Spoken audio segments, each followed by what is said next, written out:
we going live anyway? Yeah, sorry. That's fine. That's fine. Let's start with that anyway. So he looks at me, he looks around, he goes, hey man, he goes, can I get a selfie taken with you? And I go, who are you? He goes, oh, I flew you here. It's like, what? He goes, yeah, I follow your work. It's really, really great. So he takes a selfie with me and then shakes my hand and then goes back quietly to his group of pilots. And I know damn well he didn't tell them anything. It's like, oh, did you know? Oh, yeah, I knew that guy. Oh, wow. Just waved me off. Right. I get that all the time. Really? So, yeah, people. I'm like the secret girlfriend. Nobody wants to talk about.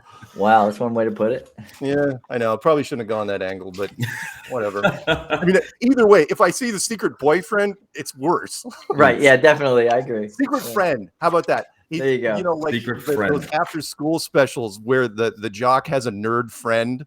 That they hang out, but when the other jocks come up, it's like, get away, nerd. Right. I'm that guy. All right. Well put. We're very pleased you're here with us today. Yeah, we are, Mark. Yes, we are. Seriously. That was that actually blew me away. You answered back right back, and you said, "Yeah, I'd love to." I said, that's unbelievable. That's. Now, why is that? Get the word out there. No, I mean, I've got to keep pace with David Weiss on DITRH because he does crap loads of interviews, and most of them are hostile. Really? A lot of people don't understand. He has somebody that calls all these podcasts and say, "How would you like to talk to a flat earther?" It's like, "Oh yeah, I'd like to give them a piece of my mind." And so he has all these interviews where people are just coming at him, and it's like his job is way harder than mine. Really? Way harder. Well, I suppose we should start off by introducing everybody. Ladies and gentlemen, this is the Oddcast. I believe this is episode 11, right, Johnny? I thought it was 10, but either way. Okay. It could be 10. I'll introduce our friend Jon Olendello. He's a conscious student of the present, a lover of universal truth, honest exchange, and spiritual pride. Jono, welcome to the show. Thanks so much. Glad to be here, guys.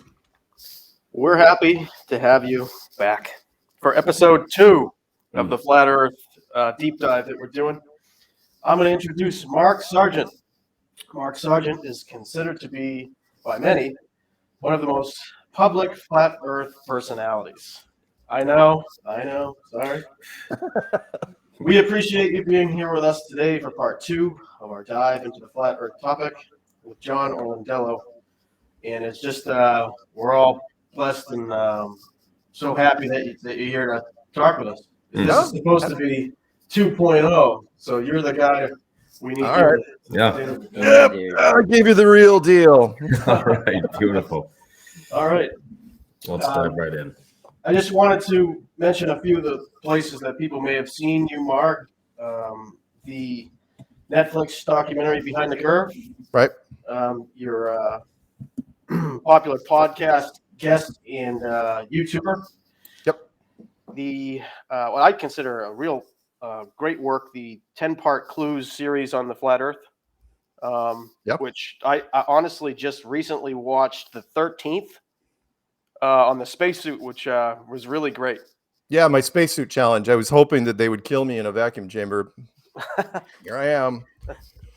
You have faith that they wouldn't try some trickery, knowing what you know, brother. No, I knew, but we can get into that. Sorry. I love that. I love that part. I think it's a great one. How can they ever beat you with that, brother? Yeah, exactly. And I even gave up having them go into the chamber with me, which was probably not the smartest move, but because you think, well, they're just going to fake the chamber. It's like, no, with $4 worth of materials, I could tell whether it's authentic or not. Mm-hmm. A bottle of water, because tap water evaporates in boils and evaporates in a vacuum chamber. A balloon, just has a single breath of air in it. Just will expand and expand until it detonates. But the big one's a bell. If it's not a perfect vacuum, you'll hear it. Because the only reason you can hear things, sound waves travel through air. If there's no air, and there's wonderful tests out there where they take a bell and they ring it and then they suck all the air out of the chamber while it's ringing, and it gets quieter and quieter, and then there's nothing there. That's really awesome. That is interesting. Yeah. Well, I just wanted to kind of ask you quickly, how many interviews on this topic do you think you have done, Mark? I stopped counting after about 400, I think. Wow. Because what happens is when you start doing enough interviews, in a perfect world, I would, I'm a numbers nut. I'm a stat nut. So I would love to know those actual numbers. And maybe after I'm dead and gone, someone will tell me. But what happens is you run into certain situations where either you don't have the rights to them because there's a copyright issue.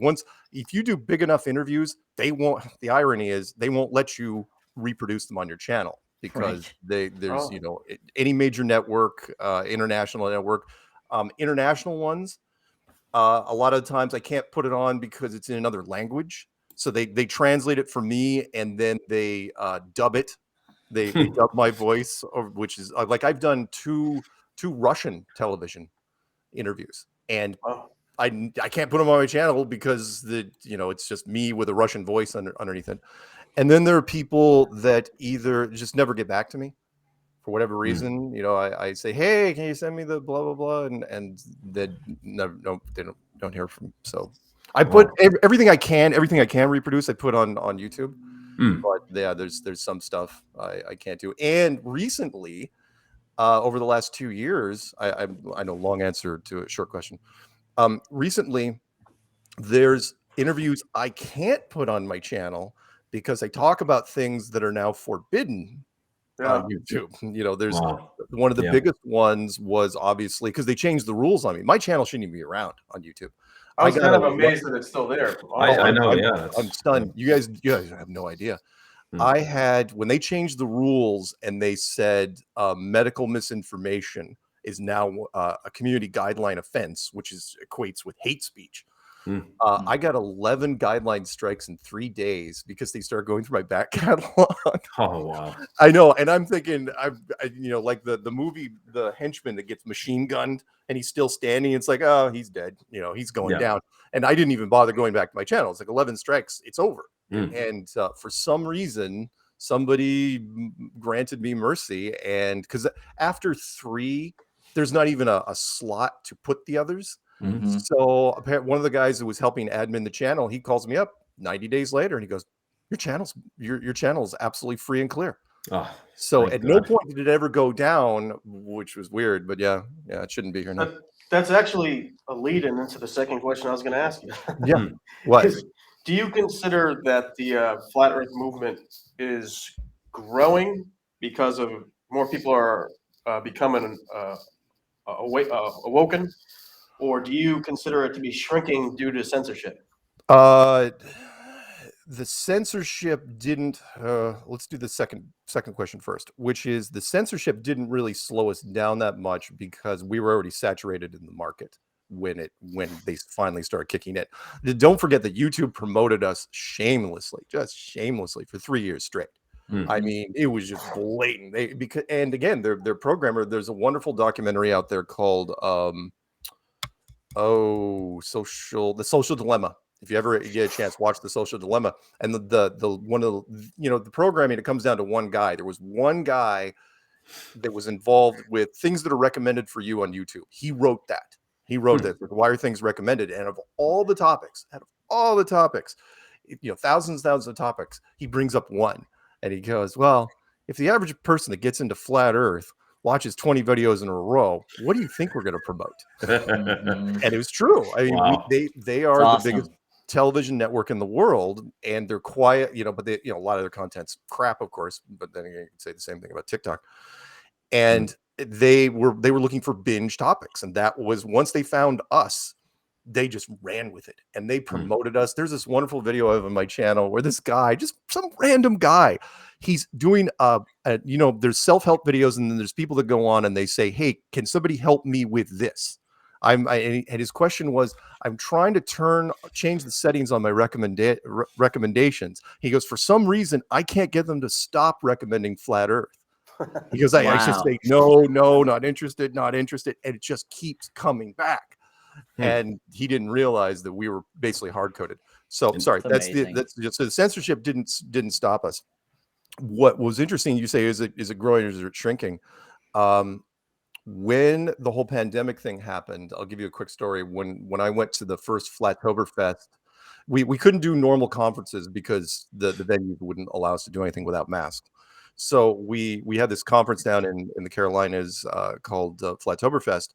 And I remember asking just an impromptu question to the audience. I said, how many people here are new? And like 80% of the people raised their hands. And Karen and I are like looking around going, what is this?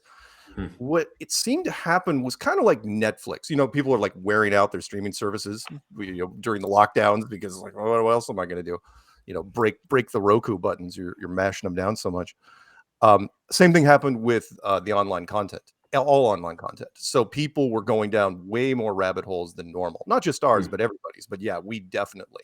And we knew this because the Netflix documentary, which had gone way down on the list, you know, because, you know, been watched, came back up and was back in the top 10 for a while. This is Behind the Curve? Yeah, Behind the Curve.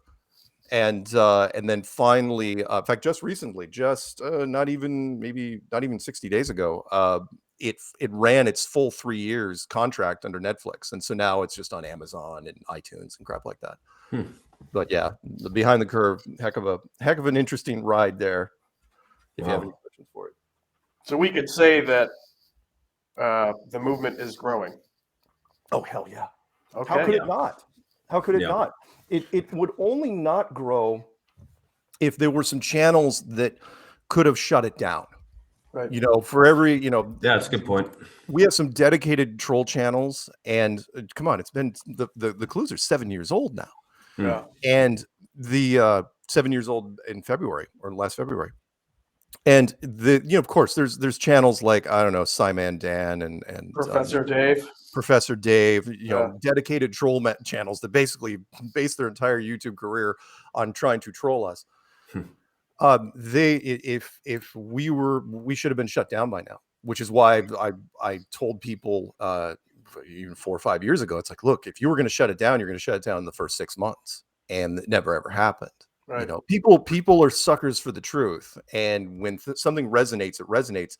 But more than that, science couldn't find a way. And I've told them many times. I've said, look, if you want to go against flat Earth, you've got to find a way to dumb down your theory of the universe that's easier than the flat Earth theory. And they look at me and of course their response is, well, we shouldn't have to. That's beneath us. You know, science is science, and you don't have to dumb it down. It's like, well, yeah, you do, because the math club, no offense to you guys, you know, the math club and the chess club and the audio video club, they weren't very big in school. They never are. You know, there's a reason. It's like, you know, the physics club. Come on. You know, how many people are in there? So the people they're trying to address, it's just going right over their heads. And I knew that because of the right away, because the 8 inches per mile squared thing.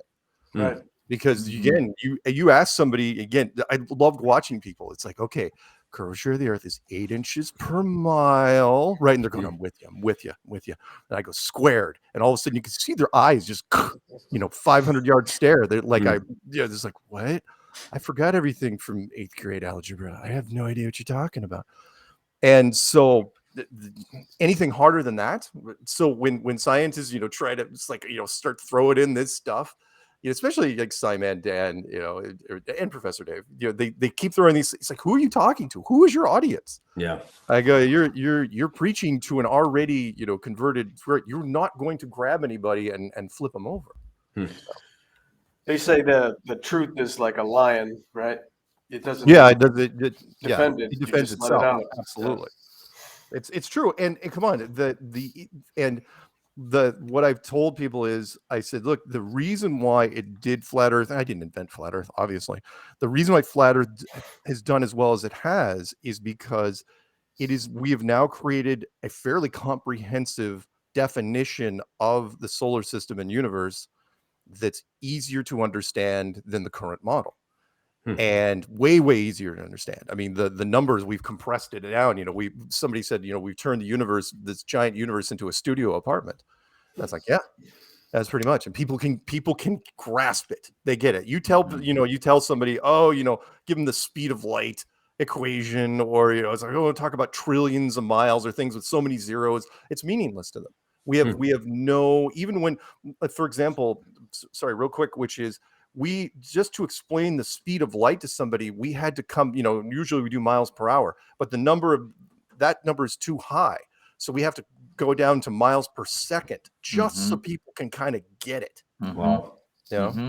because if you say, Yeah. 186,000 miles a second, that's still ridiculous. But if you try to do it in miles per hour, which is like 720 million miles an hour, how Right. what can you compare that to? And not only does it get rid of all those zeros, like you're saying in this math, but it also is harmonious with so many things that people may be into, whether it's language or whatever aspect of life that they're into. Our understanding is harmonious with that. Even if it's music, whatever, we fit into that in a more present reality than the other model, which may be more astronomical, but it's disconnected from our reality on Earth. We can't even perceive it from Earth. So once you start learning things like that, you can look at it and say, well, this has more reason to be appreciated from my apparent position. This is true. Whether they want to redefine it or not, this is still true from my apparent position. Yeah. And to your harmonious point, we have had a lot of people that have gone into the spiritual side of things, because it gives, if the world has been shrunk down to basically a building, then it was built for you, for a very specific reason. What reason, I'm not going to say. I'm not that arrogant. But a lot of people, grab onto that, and they don't feel alone anymore. Beforehand, it's like, oh yeah, you're this little accident on this tiny little rock, gets snuffed out at any second. How you're even sleeping is beyond me. And now now you have purpose, which is why, by the way, we have excuse me, so many more women in flat Earth than any other conspiracy. When you go to conferences and meetups, there's a number of women there, and I ask, it's like, why are you here? I go, it's usually a male-dominated thing, people talk in whispers like Batman and stuff. Yeah. And I was like, no, it's she goes, well, she or they always say the same thing, which is, it's like a message of hope. Flat. There's nothing sinister about flat Earth. In fact, mostly because we had nothing to do with it. Every other conspiracy was usually man-made and something you can hide in the desert, where flat Earth is more like the Matrix. The happier version of the Matrix, not the one where Neo gets all punchy because you tell him. It's fascinating to me watching that. So anyway, oh, by the way, one more thing I should mention. I don't know if you guys caught this. We've been doing this long enough that the first anti-flat Earth book came out. So I was really surprised because Cyman Dan or Professor Dave, they could have written books on this several years ago. In fact, the woman that wrote it, the book's called Over the Edge.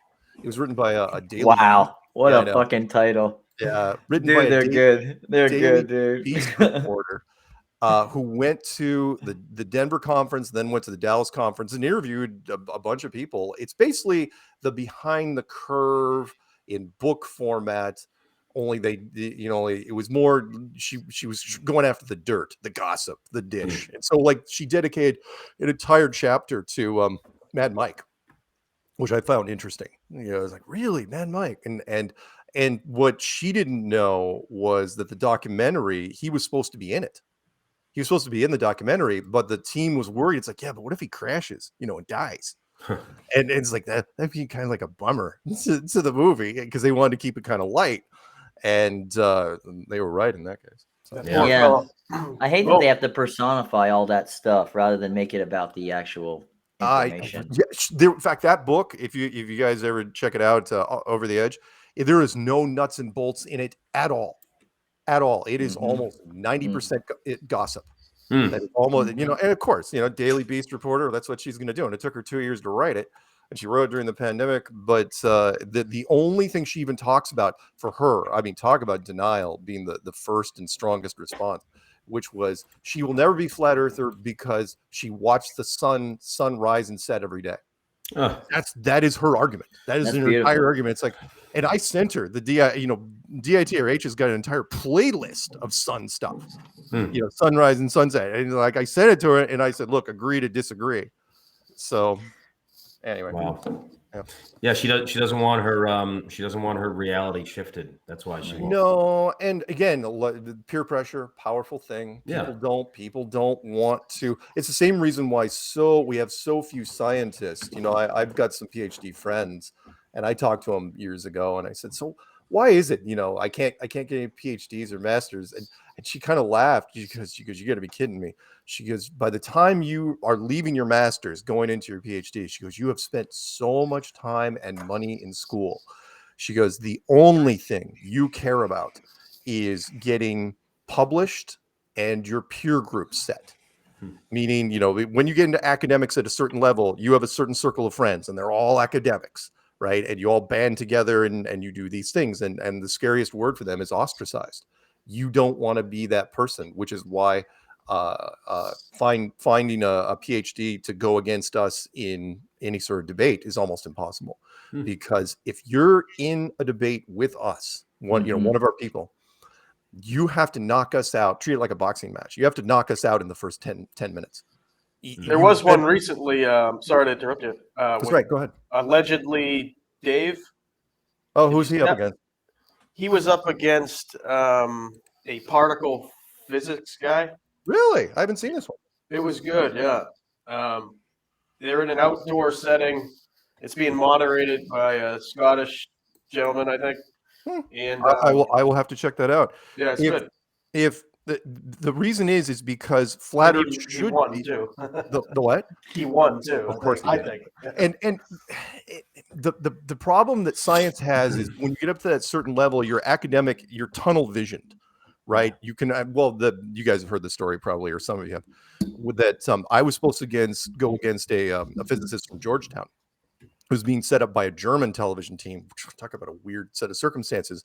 And they said, well, the scientists we talked to aren't very articulate. So we need you to come up with science questions. We will play him the video and then he will respond with video, basically just passing notes to each other. You guys are never going to talk to each other directly because it never works out well because they're so monotone. Apparently, when you get up to PhD levels, you're so tunnel visioned that you can't break out of it. And so, journalists will ask them, it's so blah, blah, blah. Do you think that's correct, professor? And all of a sudden they're like, yes, that is correct. And, there's nothing there, which is why Bill Nye actually gets on television because he looks the part and he can talk, even though he's got a bachelor's degree in mechanical engineering. Actor knots. Yeah. And so, but the physicist that I was supposed to go up against, I wrote 5 questions, which I've sent off to a whole bunch of people. 5 basic science-y questions, and he folded. He just said, yeah, we're not doing this. This is not going to happen. And the reason is because we kind of like the clues are, and a lot of people in flat earth, we have kind of like a shotgun pattern approach. We'll hit you with all sorts of different things, but there's this big spectrum of topics we can hit you with, but scientists don't have that big spectrum. They're very good at small, narrow windows, but everything else gets through. And they don't want to be that. So to answer your question, scientists will they won't address us because they're afraid that, kind of like Dave Murphy, they don't want to be the person in the room that goes, because even if you went the distance with them, right, and it was a push, it shouldn't be a push, right? Because science should be able to just shut this thing down, and they never do. So why haven't they? I mean, come on, Professor Dave and Simon Dan have been around for a while now. And several years, and nothing, they've changed nothing. I think it's because they. Professor Dave is not a professor too. Well, yeah. Just so everyone knows. But their channels do have some influence. I mean, they do have a reach because I was doing a street activism in Belfast. Got drug into that. By the way, not something I was looking forward to. It's like, really? You want me to seriously do flat earth activism on the streets of Belfast? It's like, it's not going to be in like the early evening, right? Because there's going to be a lot of drunk people. There are. But I didn't. It was in the afternoon. But I'll be damned if a Simon Dan, like 2 or 3 of them walked up to me. And I was like, really? Out here? Really? So, anyway. Well, I was just going to mention too, that even on like Rogan, where Neil deGrasse Tyson was going to go up against I think it was Owen Benjamin. Eric Dubay. Eric Dubay. Oh yeah, sorry. Yeah. My brain's like scrambled eggs today. That's all right. But that was on for a little bit, and I was really looking forward to that, but that obviously never happened. That was Joe Rogan taking a reach. That was never a thing? Yeah, no, it was never going to happen. Because, and he should have known this, but I think he was trying to see if he could trap Neil. So Neil does not do debates. He's never done one in his life. He's never going to do one. That is not, no, it's not his thing. He is a stage performer. Yeah. He is very, very good at what he does. In fact, Mhm. I have kidded that he could have done anything. He could have done self-help classes. He could have done, just about any product placement you can think of, because his stage presence, he's a mix between, I'm not being racist when I say this, he's a mix between like Bill Cosby and Sinbad, if you remember Sinbad from back in the day.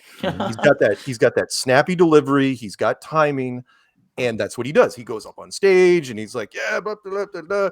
Science is amazing. And you might as well be a jack in the box. Science is amazing. That's what he does.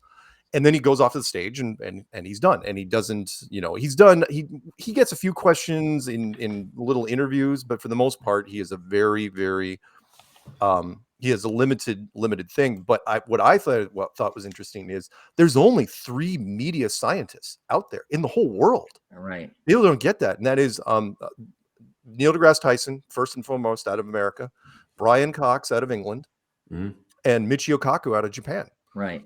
And that's it. In fact, if Neil died tomorrow, I don't know who would step in. He has no understudy, as far as I know. And before him, there was only Carl Sagan. Well, there's a bunch of young TikTok channels that they're like romantically fantasizing about the globe model. It's very interesting. There's all these channels coming up, and they don't address any of the nuts and bolts, kind of like the article or the book you talked about earlier. But right. They're on there talking about like, oh, I saw the sunset, and isn't it amazing of how the globe is moving? And you could tell these kids are clueless, but they're being told, this is the way that get some cash. But you want some subliminal stuff. Something I have noticed since I've done this is because I watch a lot of media. I absorb so much media, but when I watch TV and movies, I am so hyper aware of it. You wait. If you go back through movies, if it's not a space related movie, right? Because that's obvious. If it's just any other television show, there will be a globe in the background. Oh yeah. In some shot, and it's blatant. It's absolutely blatant. And you're saying, oh, well, in the classroom of school. Yeah, sure. I get that, because there's globes in every classroom. But why is there a globe on the top of the detective's office, file cabinet? Why is there a globe in that doctor's office? Why is that billionaire have a globe sitting over there? And what there was this little story I watched, oh God, it had to have been like 4 years ago, where this guy was telling me about silent producers. And what they do, and you can do this yourself if you want to, any movie, a lot of people don't understand that in the movie industry or television industry, you can be a silent producer and you come in, I'd like to donate $20,000 to your television show. And they'll take your money. They'll be like, okay, what do you want? It's like, I would like to help set design this room. And they say, okay, what are you going to do? They think you might do something weird. It's like, what are you going to do? I'm just going to add this and this and this. And they put, 3 pieces and one of them's a globe, right? And maybe they'll turn down, some pink flamingo or something else, but they'll always leave the globe because it's generic. But like, fine, we'll take your $20,000. And you want your name on the credits? Nah, don't even bother. Right. And that'll be it. And it has been going on for decades, absolutely decades. It's crazy watching. It's like, because again, if you're in our community, you're hyper aware of it. You're looking, it's like, holy smokes, what is that doing? And it's there for a long time. Yeah, it's in the background. It's almost subliminal, but it is there. So yeah, but the TikToker, well, who knows what it's going to be after TikTok. I mean, we've reduced the sound bites down to what is TikTok normally 60 seconds up to 3 minutes? They have minutes? up to 3 minutes. Yeah. Oh my God. Yeah. It's just like, really, and everything else is too long. Well, they're just trying to keep these young people distracted from what I agree with you.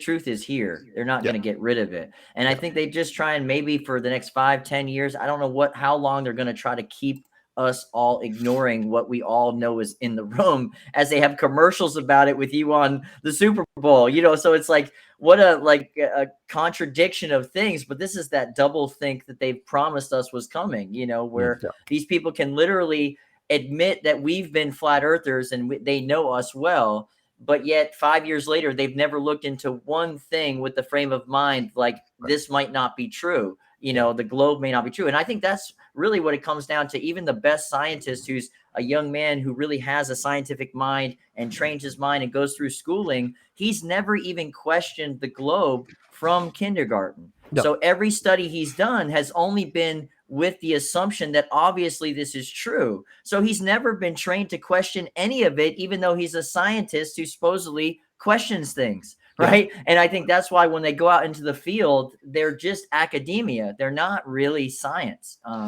One of my It's crazy. most frustrating interviews I ever did was Canadian physicist grad students. I mean, the ink was still wet on their textbooks, right? And I had, it was a man and a woman. Well, they were very young. I mean, they had to have been maybe 20, 21. And they were regurgitating. You got to remember that they were so fresh on this. They were regurgitating entire paragraphs verbatim from memory. And it's like, what, and there was no way they were going to snap out of it. They were, within months away of getting their dissertation, their PhD or whatever it is up in Canada. And it was, again, what you're saying there, which is why I tell people, I go, if you're talking to somebody about this topic, I go, if they have a master's degree in anything or higher, don't even bother, because it's over. They're cooked. Their brain is so hardwired to don't forget, the Orwellian. I'll do a Star Trek thing for you if you guys sound like could be in a sci-fi. Oh yeah. Which is the 5 lights 4 lights thing. Which was, there was this wonderful, if you guys ever watched Star Trek Next Gen, there was this great line where Picard was captured by the Cardassians and being tortured, and he finally was rescued. And they were doing the whole 5 lights 4 lights thing to him, right, and beating him and crap. And it was this great line at the end, which most people didn't catch. And he was telling Riker, he goes, you know what? He goes, the scariest thing wasn't, waiting for you guys, to rescue me. He goes, he was at the end. He goes, I could see 5 lights. Right. And because your mind will break into it. If you are conditioned enough, you can't say it, which is why there's this wonderful video I put on my channel. Neil actually helped us more than he hurt it when he was when he was making fun of the Red Bull jump and saying that it was scientifically dishonest. He goes, no civilian can see the curvature. He goes, you'd have to be way, way higher. 130,000 feet, you can't see the curve. That stuff is flat. And which is interesting. I'll throw that at people and I'll say, I've had thousands of people tell me that they can see the curve from an airplane. They've seen it from a mountaintop or even the beach. Yeah. And I go, and then I'll send them that video. I go, so is Neil wrong? Right. I go, because he's the most famous scientist in the world. Is he wrong? And most of the people, they'll just, you're retarded. They'll just go on down that road. But what I thought was interesting was those Canadian physicists, because I threw it at them. Their line was, he doesn't represent us. He doesn't, and a lot of people don't understand that he is hated in the physics community, absolutely loathed in the physics community, because they're all hardcore scientists. They're doing the work and they're published. And he's doing their dirty work, right? Yeah. He's covering up the sin they don't even know about on TV. That's what he's doing, right? Yep. Yeah, I mean, that's all he's doing. Yeah. But they hate him because it's interesting because they love to get published. It's really weird. Even though when they're published, maybe 100 people in the whole world read whatever they published. And Neil goes out there and he can go down and sell tickets to just about any arena he wants and talk about the same crappy stuff that first year physics students learn. And anyway, sorry, I'm off track. What else you got? Well, I mean, maybe we're switching gears here, but I would love to. This is just one of my questions I had. We can get into other stuff down the road, but you were doing any research on the Challenger explosion, that one picture that they have after the Challenger rocket exploded? They say that they're all alive. Oh yeah, well, we sent somebody to oh god, what was his name? We've got a video on that. That's actually on your Instagram. I didn't see it yet. Well, it's not on my Instagram. Just so you know, officially, I only have a YouTube channel. Other people run other things. I don't know what I'm on. Because well, I'm looking at you on Instagram, so someone set something up for you. I'm told, that's because in my thing I say my videos are free to anyone. Do whatever you want. Oh boy, that come back to haunt me. How has that gone so far? Giving out your personal information, can it become cumbersome? No, and mostly because I'm older. I'm older, so I remember this. I'm not Gandalf, but I'm still older. Where I remember that there's certain rules of trolls that have not changed since the 90s, which is trolls still are scared to really come out in public. Yeah. So they rarely they won't spoof a phone number to call me most of the time. The only troll calls I get on the phone are usually drunk people. I was like, you're flat earth, stupid, and then dial tone. Well, and they rarely will even spoof emails. So no, my personal information has not hurt me, which has been wonderful. That's great. My mind was sufficiently blown when I called you. I called you before David did. After a bunch of IPAs watching the flat Earth proofs on TV, and your number came across the screen. I was like, oh my god. It's like, and I have to keep that number just for that reason. By the way, that number is from Colorado, and I had to drag. It was a landline, and I had to transfer it to a cell phone. I didn't even own a cell phone just to come out to Seattle. And oh god! But how long did you brew over the clues before, like your process beforehand? I know you're into conspiracies, I guess, and things like that. How long did you brew on it? Like, we come from a background where some people that we know, they were kind of conspiratorial or, those kind of things. And I actually had a friend that told me in 2013 that the earth was fixed. Yeah. And he was coming from a perspective that he was learning about kind of through Judaism and things like this. And I thought it was a pretty cool thing, but it was religious and I really didn't want to get into it. And then when the flat earth came around, I was like, dude, this is really the fixed earth. We call it flat, but it's all about the fact that it's not moving and it's centered and this kind of thing. So I was wondering, like, the process that you went through before you came out with such a amazing set of clues. It was the process was utter madness is what it was. I almost went insane. And by the way, I do want to answer, David, your question about the Challenger thing. I will follow your question. Yeah. That was just no. That's fine. I just had to get it. Because I want to point people to that video because it's very important. The one that we went out there, and I didn't even tell the guy to do it, which was cool. But the process, as far as doing the flat Earth, because remember there was not a lot of content back then when I was looking into it in the summer of 2014, was sheer. Well, I mean, I'm stubborn. I'm a Taurus, born in April, and I am a stubborn guy, and so there was no way. I mean, I looked at it. The movie was true in that point.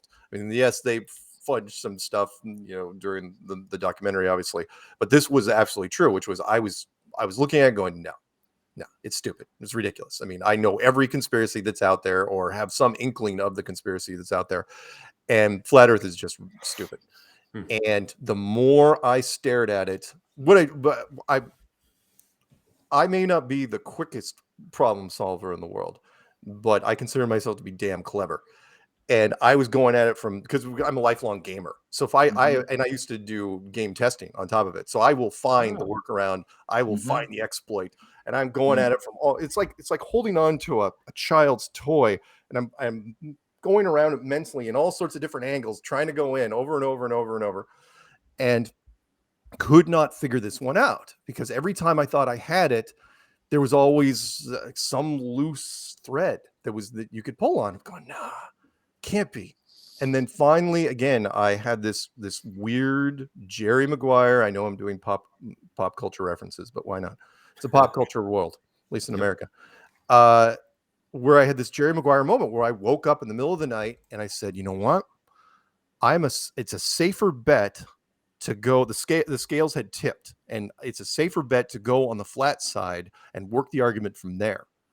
Going from the globe side, I've run out of options. So I'm going to go on the flat side and see if I can keep the scale weighted down on that side.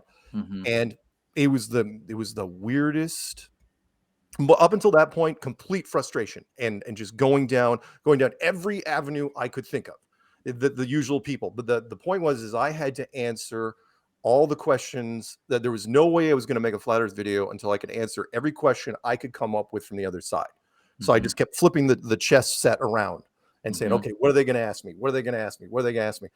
And when I got to the point, again, at 3:00 in the morning on February 10th, I woke up and said, okay, I think I've got them. I think I've got all the questions. So now I just have to reverse engineer it. And I sat down. I mean, so weird. Wake up, take a shower. And I'm not kidding you when I said I had the paragraphs in my own voice rolling through my head as I was taking a shower. to where I was some of the clearest writing I've ever had. Again, Jerry Maguire moment, Hmm. where I'm sitting down and I'm typing it and I am not backtracking. I'm typing it. And it's like normally, writing process, you Mhm. write 4 paragraphs, you delete 3 or whatever. Mhm. And I'm not. I'm just going dun, dun, dun, dun, dun, dun, dun. And when I'm done, then I sat and it's like, I'm going, okay, well, better narrate it. So then I just took the microphone, I started recording it, and I knew nothing about video editing back then. And then it's like, well, better come up with some images for this damn thing. So I just went on Google and grabbed everything. I didn't care if it had watermarks on it or not. There's some that are in there, which just blows me away, because I didn't even know. It's like, because I didn't even know you could pay for the rights for these things. And honestly, there was one company that called me like 5 years later and said, hey, you used 2 of our casino slides, you owe us $30. It's like, okay, sure. Yeah. Fine. So I pasted all that in, and then at the end of the day I had clue 1, and I'm like, okay. And then the next day I did clue 2, and the next day and I did the first 6 clues, I think, in 7 days. And that got that crap out of my head because I couldn't sleep. And then worked on a few more clues, and then again held my breath because I had no faith in it at all. It's like, right, this seems like a logical, safe move, right? Put something on flat Earth on the internet with all your personal information. Yeah, say, that is it. Say, come get me. Mm-hmm. But you were smart the way you presented it, where you made it a clue. You made it something that you're not making a claim. You're showing evidence that we all could have in common in some way.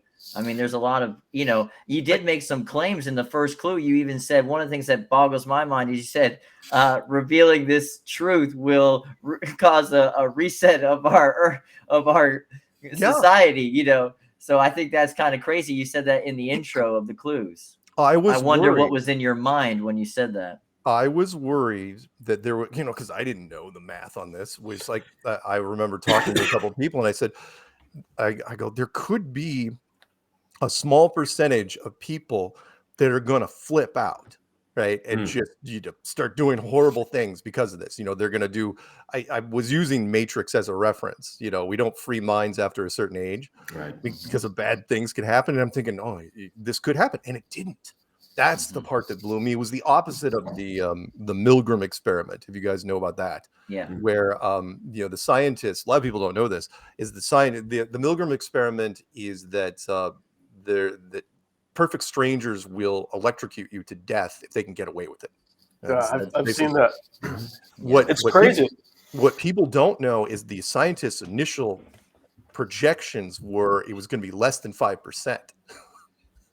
And it turned out to be 60. Yeah. Right. Well over 50. And they're like just completely wrong. Mine was the exact opposite, where it was like I was thinking a percentage or 2 were going to lose it, and it turned out nobody did. Mm-hmm. I mean, nobody. It was awesome, and because there seemed to be a calming effect to flat Earth, which is, you go through this weird where the universe just implodes on you, but then you're in a very deliberate world where it becomes the safe place. So the universe, a deck of cards, a house of cards, yeah. But when it collapses, you're not, you're alarmed, but then you realize like, oh, it's not so bad. Yeah, it's actually not that bad a place. And I did not think. I thought that given so many different personality types, that eventually that would happen. Sorry, let me go real quick back to your Challenger question, because I think this is a very important thing that you asked. Okay. So the Challenger thing, people remember, if anyone's old enough listening to remember, the 1986 Challenger explosion. Space shuttle blew up, 7 astronauts died. The running joke, of course, was NASA stood for need another 7 astronauts. Yes. Oh wow. Yeah. So and that came out immediately, and I'm going, oh, too soon, maybe. But what was interesting was the internet came out years later, and these people aged naturally, and people found them. And right. there's certain things in Hollywood that have not changed, and that is we're still not very good at Hollywood, even with deep fakes. We can deep fake all day long, but aging somebody is tough. We can't get the lines right, and it's just they look like basically younger people with age makeup on them. Mm-hmm. And there were several people that looked absolutely perfect. It's like, oh yeah, 30 years later, that's what this should look like. Hmm. And so the one guy, I can't remember his name offhand. You'll see it in the picture. He but in fact, hang on. The video is on, I think it's on I've got a playlist, and it's called Odds and Ends. Yeah, it's the first one on Odds and Ends. Mike Odds and Smith. Ends. Yeah, his name's Mike Smith. Yeah, Mike Smith. Right. 1986 Challenger footage and home footage. In fact, I'll paste it in for you real quick here, so you have it. It's in private chat. Hopefully you guys can see this. Awesome. There it is. Yep. So Mike Smith. And so we went to his house. Right.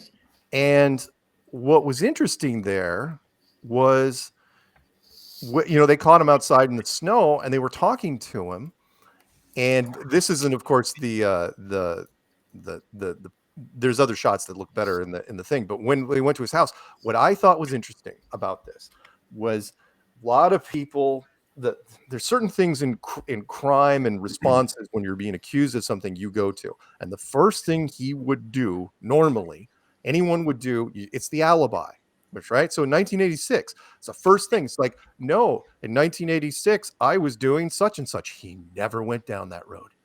Not once. All he did was like, yeah, people have told me I've looked like him my whole life. And it's like, what? Like, that's your opening line? Some of them didn't even change their names.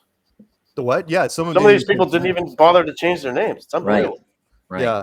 Or they changed the one letter and even Mike Smith and the rest of them, they all work for universities as professors, and there you go. Things that seem like a smooth transitional process there. Which it's expensive to train these guys. Remember, all the astronauts are United States Air Force officers. It costs money to make these guys. And because people say, well, why don't they just kill them? Right? It's like, well, first off, you wouldn't even put them in any sort of capsule. Right. The last thing, these guys are just sitting in an Air Force base waiting for, the plane ride to get picked up. They should talk to Gus Grissom in that case. There you go. Gus Grissom, the guy that would, and that, by the way, that was a message sent. It's like, go along with the program. Yeah, or so much for the lemon on the coat hanger. Yeah. And yet he was supposed to be the first man on the moon. And he was, I believe that I do think the movie Right Stuff from 1983 was very true in that the people that signed up for the program were absolute Boy Scouts, and they wanted to be heroes, right? In the training program, it's like, yeah, let's do this. And then at the end, kind of like Capricorn 1, which I highly recommend everyone watch, which is, I think they pulled them off. And it's like, okay, so here's the deal. Right, but they didn't tell Gus. There was a message that Gus was a message sent to the other people. It's like, don't mess with us. Right. We know what we're doing. But Capricorn 1, they killed the astronauts because, well, they couldn't have them around because they couldn't trust them. With everyone else, they just said, look, do what you're told because we're watching you, and you. They put them into witless relocation because that made more sense. Because remember, the internet didn't even exist in 1986, wouldn't exist for quite some time. So by the time they were rightly so. It's like, well, what's it going to matter? They're never going to find these people. We did, but again, I get it. Personally, witness relocation was probably not the best move, but in the end, it didn't really hurt them.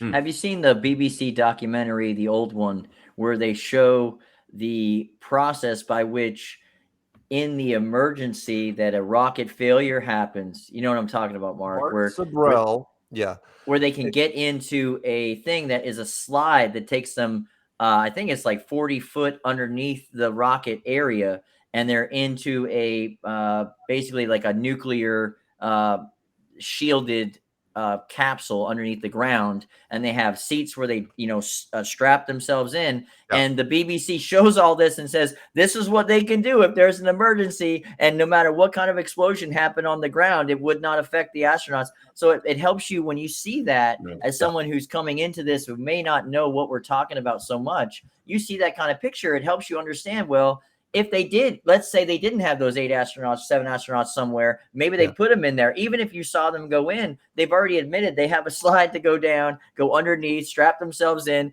and then they can escape to the next place. It's very interesting how they always have ways around what they're revealing to us. Absolutely be faked. No question whatsoever. And I'm not talking about the high value production stuff like Gravity or Interstellar. Gravity, by the way, is a beautiful movie. you know, the space stuff they did there. But we don't have to use the modern stuff. You can go all the way back to 2001: A Space Odyssey. You do the Sure. Blu-ray version of that, you put Yep. that up on a big screen. I dare you to find the cropping. It is not there. It is aged amazingly well, and that movie was from 1968. And that's Space the can whole absolutely thing. the what? That's the whole ball of wax. Stanley Kubrick and Oh yeah, you know, yeah. Which is he you was hire consulting with NASA during the whole thing. which is what you would do. No different than the movie Wag the Dog, Oh, which nice. is, you know, hiring a Hollywood director to fake a war. You would do the same thing. You hire a Hollywood director, the best you can, and you make sure they're on board with you. And you say, you know, because again, for a lot of Hollywood people, it's all about the money. People don't understand how much money is involved with, you know, how important it is to the Hollywood community. So when you walked up to a director with a blank check, and a literal blank check, and you say, yeah, so we need you to kind of explore what can be faked on film when it comes to space. It's like, we'll give you 5 years to do it. And basically you can ask for anything. Right. And, you know, Stanley Kubrick's like, can I use the test footage and weave it into a story and release it? It's like, yeah, sure. Just don't mention us. And it's like, yeah, right. And it did not, by the way, it did not win the Academy Award for Best Picture that year. I was wrong about that. But was nominated, and everybody freaking bought the soundtrack, and it was amazingly gorgeous. The thing about space, anyone's listening, they're like, oh, you know, space is you know, you can't fake all this stuff. I go, the one thing that got me, and I reinforced it even more than long distance photography for me on the ground, was the vacuum versus gravity question. That one just, because you can't get around it, which is why I came up with the spacesuit challenge, which was. And the reason why the general public doesn't get it is because vacuum does not visibly look different than this right here. You know, people is like, what we're breathing in right now is a whole bunch of gas that you just can't see. If you take that out, it becomes a vacuum. And people don't get it. It's like, what's a vacuum? I go, it's nothing. It's hard for some people to process. I go, but nothing can't exist next to not nothing. It will always equalize. And what I meant is, so like, you blow up a balloon. You guys know this argument. You blow up a balloon with your hand. You let it go with your fingers. It's always 1 million times out of a million times going to fly around the room because it's trying to equalize. I go, if there's a vacuum chamber above your head and you pull the pop, you know, the valve on it, the air will equalize instantly. It's violent. It is extremely quick. There's, you know, you've probably seen the videos I put on there. You know, the Germans love doing this. You know, the steel rail car, when you apply a vacuum field to the inside of it, just crushes within a fraction of a second. It's not like the movies. Movies do things for plot reasons, and that's one of those things. In so many movies, people just be dead. I can't watch the end of Aliens now anymore, where Ripley is climbing up the ladder and there's open space behind her. Climbing up, and there's wind blowing past her. And it's like, they'd all be dead. Dead, girl dead, and everyone dead, and aliens dead. Everyone, roll credits. It's over. But people don't, and I've asked scientists this, and I will throw, you know, any physics person, it's like, tell me what happens when our atmosphere ends and space begins. Tell me. You got to go to Spaceballs to see that. Spaceballs shows you that, right? Yes. When the maid comes out and she sucks all the air out. I go, how does that happen? I go, if you have a vacuum chamber above you and it equalizes, if you go outside, how is our atmosphere still there? And they want to say gravity, and I go, you mean the gravity that couldn't keep the air in your living room from going upstairs? That gravity, that same exact gravity, and they don't know what to do. And I've even had so far the physics students from Canada. She says, well, it doesn't pull in the particles that hard from space. It's like a thinning, and it doesn't pull. I go, vacuum doesn't care about the edge of space. The vacuum's going after everything that's not that's pressurized. I go, here's a quick argument for you real fast, which is and you can throw this at your friends, which is, you take like an Amazon box, right, and you fill it with packing popcorn, and you put a little bit of tape on the bottom of it, right? You pick it up, what happens? Nothing. Packing popcorn stays in there, right? Now I put it back on the ground and put books, a whole bunch of books on top of the packing popcorn, and you pick that box up. What's going to happen? The books are just going to push that packing popcorn straight through it. The whole thing's going to collapse. Well, what's the point?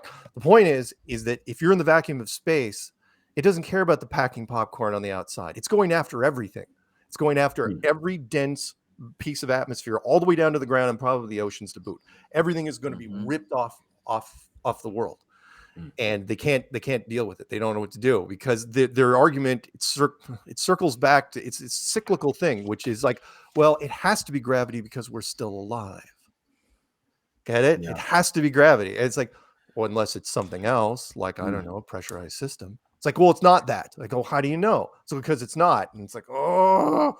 Anyway, I was gonna ask you guys, both of you. Sorry. Hey, I was gonna ask both you guys, both John and Mark, were you kind of a NASA denier before you came to the flat Earth theory, or did that happen because of you investigating the flat Earth theory? Because in my case, I was a NASA denier when I was a kid. Well, just like high school, I started to see that it was all kind of bullshit. But then afterwards, that was actually John that brought me to the flat Earth. So to me, I was already seemingly like half the way there. Like, because I think that's the hardest thing for a lot of people. They're like, they just immediately point to NASA. So if they're not willing to let go of NASA, then it's just not going to work. I wasn't a fanboy, but at the same time, I believe what the authority tells us. I grew up on a very rural island up near Canada in the corner of the United States. I didn't believe that people lied at any high levels at all.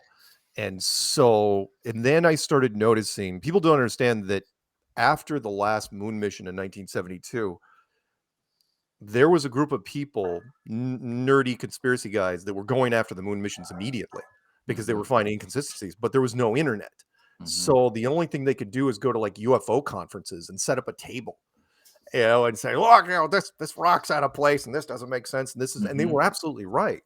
But their audience was very, very small and tailored to, the mainstream wasn't going to touch it with a 10-foot pole. But no, I believed in space. Oh hell, dude, I went all the way back to Nibiru. I was a Nibiru guy for a while. I bought into that hook, line, and sinker. I'm thinking, oh, Nibiru is going to happen because I believe, binary, the whole binary system thing is like, oh yeah, absolutely feasible. Right. And then 2012 happened.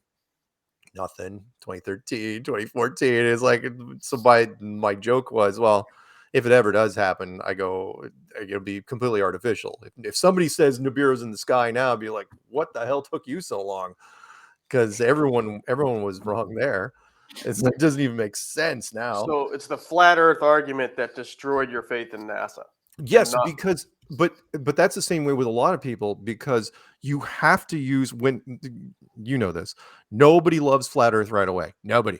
I've never seen a single person. But everyone has to use, if you're trying to tear down flat Earth, NASA is your biggest weapon. It's your easiest to access. It has the most content. It's this stack of cardboard, boxes that are, it's very, very high. But then you start going through these boxes and you realize there's nothing in them. And over and over and over, until finally, 100 boxes later, you realize you're just looking at packing popcorn. And you're going, what the hell? I go, NASA was supposed to be all these things. And there was a guy that made videos a while ago. I haven't looked up in a while. He was Max Malone, and he was really good at noticing what was missing. He was the guy that first came up with the thing. It's like, why don't astronauts ever spin around with the camera? Okay, and it's like, why? How is that? Because that should happen somewhere. Somebody, especially on the moon. It's like, look, I'm on the moon. Just start spinning around in circles. No one ever did it, and it's like, oh, I get it, because there's the fourth wall. The fourth wall. There's limitations to what you can do in a Hollywood production. Right. And now you could take that to another level, like when you were doing like the ISS interior footage, but then you're limited to whatever you're faking it in, because they're initially faking it before CGI. They were faking it in planes, so it could only be as wide as a plane, and it had this weird background noise that didn't make any sense. Yeah, the vomit comet there. Yeah, the vomit comet, and then they started blending CGI graphics with the vomit comet. So anyway, so long answer short, no, I had complete faith in NASA. Absolutely. Wow. I knew nothing about anything, and completely tearing down flat Earth broke NASA, but it doesn't break. It breaks it differently for different people. I've had people even on interviews where they say, okay, the moon missions, they're a piece of crap, but you can't tell them the ISS is fake. Like, It's not wait. fake. It's in a swimming pool. I go, you realize people don't understand the rules of crime, which is like, look, if you're going to fake one thing, you got to fake everything because it's the same punishment if you get caught. So why would anything be real whatsoever? You know, if you shoot two people, you might as well shoot them all because it's going to be the same. And so there's some people then they're holding on to it. Hell, one of the guys, anti-moon guys, probably one of the best in my opinion, Bart Sabrell, who did Funny Thing Happened on the Way to the Moon. Right? He hates us. Hates Flat Earth. Absolutely hates it.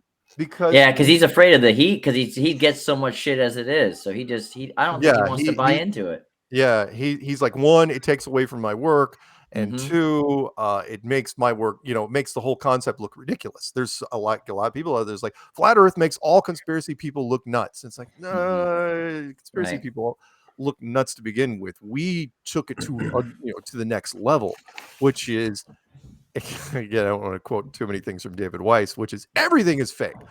That's one of those things I don't necessarily believe in, but I don't blame him. There's a term out there called auto hoaxing, which is everything in the media is a lie unless proved otherwise. Instead of innocent until proven guilty, it's like, no, it's all a lie until to where people don't believe in anything, which I think is a little. It's fine. I mean, I suppose it's the safe way to go. But I get into little tiffs with people now because it's like, oh, I don't believe in this, and this. It's like, come on, you got to believe in something. I think that can be a little dangerous if you start to question everything.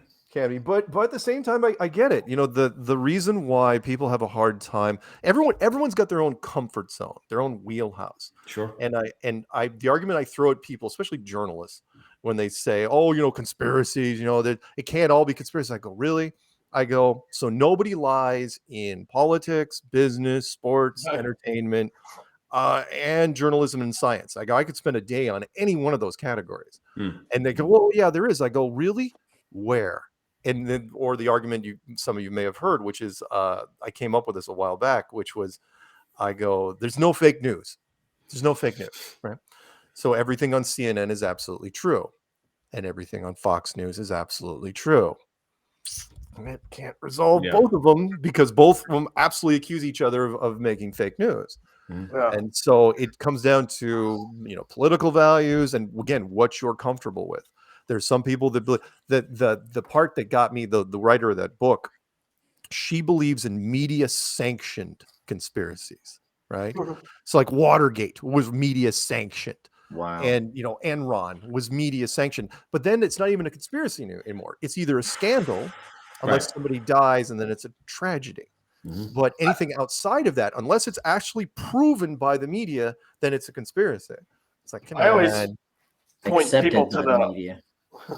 The what? Sorry, I said accepted, maybe not proven, maybe accepted by the media. Yeah, the media is propagated.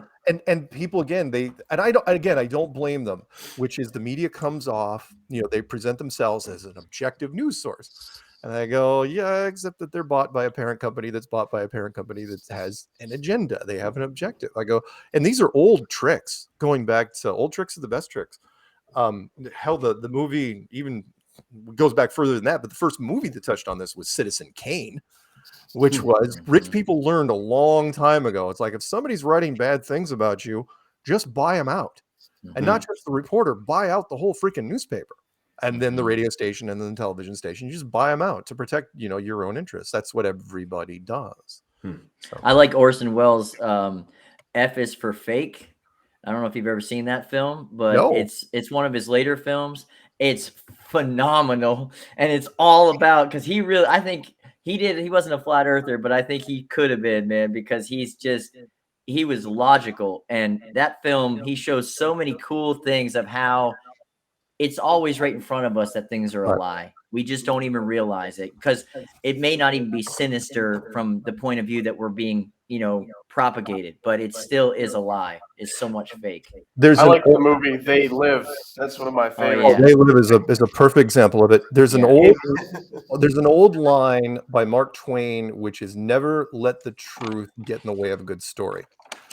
And by that, and Mm. I learned this over the last 6-7 years, which is producers. There was this great line by Carrie Fisher, the late Carrie Fisher, when she was being asked about reality television, right? Reality television, and she's going, are you worried that reality television is going to really dilute, the all the other industries, especially motion pictures?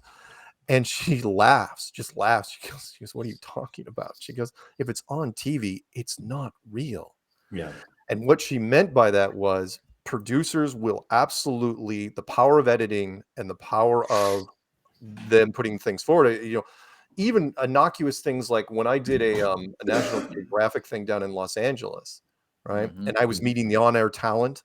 I met the interviewer for the first time 6 times.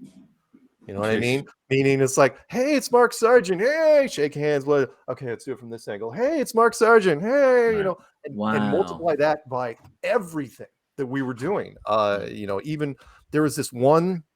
Sorry, I go off on different tangents. We were asked to be on that silly show, The Amazing Race, right? The Flat Earth Okay. community was allowed. They were going to do an all internet version and all YouTube version, right? That's all YouTubers on there, and it completely fell through because most of the YouTubers were making so much money off of YouTube. A lot of people don't know that when they put you in The Amazing Race, they have a media blackout. You are with them for at least a month, and you have no access to anything. No phones, no emails, no internet, no nothing. And people, big internet people are like, oh, I can't do that. But their point was they said, hey, watch, and I never watched that show before in my life. And they said, watch season blah, blah, blah. And I watched it and I could see the editing. I'm big on story. It's like I could see the plot holes and I could see where they were manufacturing. There was no race. There's no amazing race involved, right? It's Mhm. like they're not even out of breath when they're Mhm. talking to these people. They have, yes, you might run from here to there, but then they let you sit and wait for a while, and then it's like, all right, we're gonna have you say these lines or comment on this. Sure. But I even went back just to check. I went back to season 1, episode 1, and I was catching it even then. And so, and I kind of pissed him off when I did this. I wrote him back and I said, I gave him the whole plot line. I go, okay, so I get the theater aspect of this. I go, here's what you do. First place wins $1 million. Second place gets 50,000. Third place just sits on the podium and does nothing. Right. And I go, make flat earthers the villain and make them get third place. I go, everyone will root against them. But I go, the point is, because if you get knocked off, the whole point is you want to make it to the last episode, right? Mhm. Because otherwise, you get knocked off in the first 2 episodes, you're never seen again. And I go, make flat earth, make it all the way to the end. They don't have to win the $1 million. They have to win. I go, but make them like they're in the running, because people are like, no, flat earth shouldn't win. They're stupid. People hate flat earth. And I go, but make them sit at the podium and be like, oh, shucks, we almost had them. I go, and then I said, where I got myself into trouble was I said, yeah, I know that The Amazing Race is absolutely authentic and real. I go, as much as about, the WWE is. Yeah. And that was it. That's when they said, okay, we're going to go.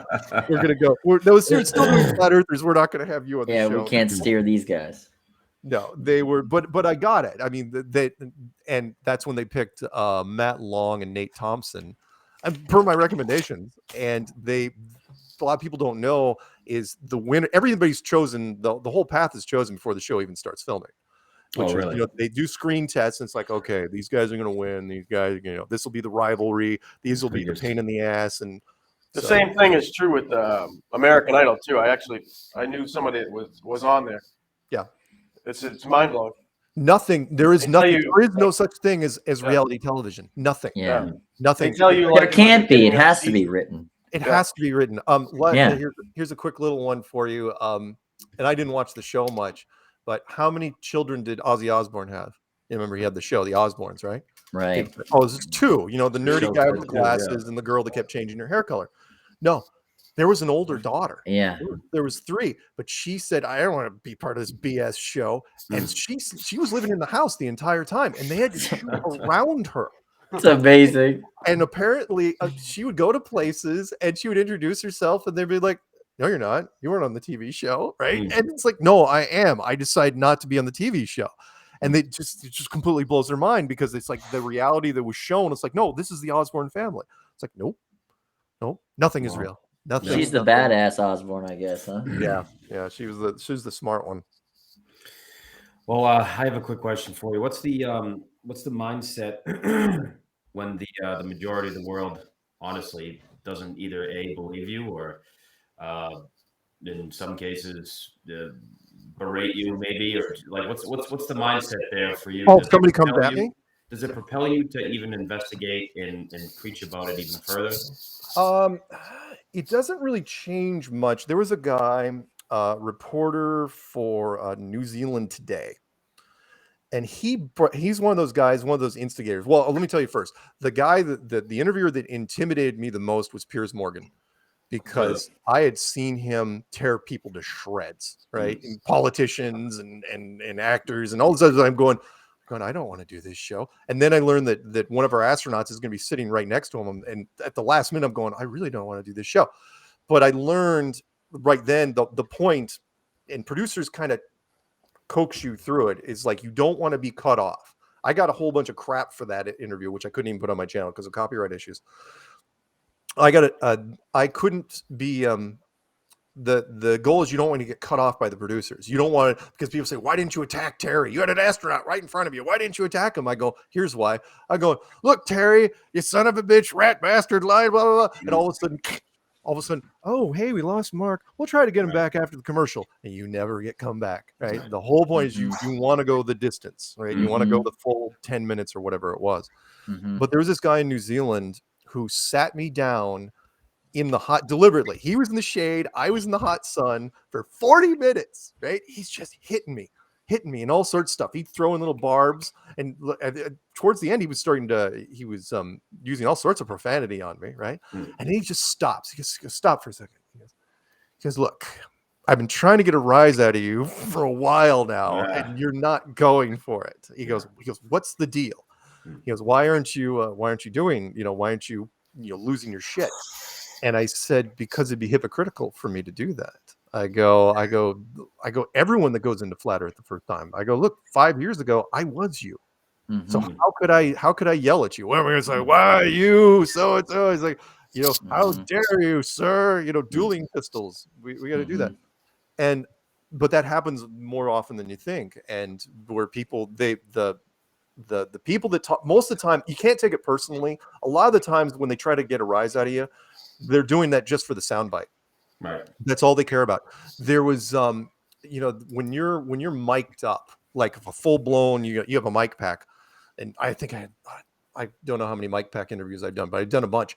They'll leave that mic pack on you because they're hoping that you'll say something off context, that you'll go off road and you'll get comfortable. And I'll tell you an Eric DeBay story in a second, because that reminds me of an Eric DeBay story. But they're waiting for you. It's like, yeah, Flat Earth is great, and here's this, and here's that, and I'm calm, and then all of a sudden it's like, oh, cut, and then maybe off camera. It's never off camera. Always treat absolutely everything like it's recorded. Don't ever let your guard down. They'd be like, might ask me a question. I don't vote, but they'd be like, what do you think of Donald Trump? And if all of a sudden I said, Donald Trump is a living demigod, that's the quote they would use. That's the soundbite that they want. Eric DeBay fell into that trap where he was doing an interview with Eddie Bravo, and years ago, before the first conference, the first big conference in the Carolinas. And I told people, I go, here's what's going to happen. I predicted this. I said, if this thing goes over 90 minutes, Eric's going to let his guard down. He's going to get too comfortable. And he's going to start popping off. And at the 100-minute mark, Eric just starts. It's like, he goes, oh, that conference, it's a freaking shill fest. And all this other, he's just this person that just laying into people. And, because he figured, well, he was comfortable. And now he could say this. So, no, it doesn't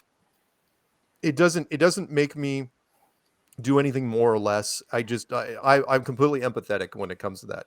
People, because I know how I felt.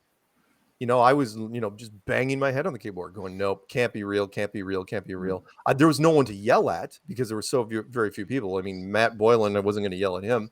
Eric DeBay, I didn't even really know who he was. And there was just so very few people that I couldn't point the good thing about flat earth is most of the time the people that come against us aren't going after the messenger, thank God, because otherwise we'd have dead people. If people, because eventually they realize like, well, I'm angry at flat earth, I'm not angry at him, so we luck out there. So when you were in the filming of Behind the Curve, which unfortunately I haven't seen that, but you haven't seen it yet? No, well, because I was, you turned Jaron on to making videos, and I was on Jaron's show a few times before the movie was out, and I told him and others that I felt it would be portrayed in a negative fashion, and basically summing us up as crazy people, right? Which even the term flat earth, like I almost question, like I can't help but question, like, why did you choose the term flat earth clues and not something else? Like, is it just because the stigma does, as horrible as it is, it does shine a light on, whoa, this is a whole nother world, folks? Or no, because in 2015 I didn't know there was another term. There, remember in 2015 there was so few resources to remember. In fact, I might even still have it. I still have my Flat Earth Society card.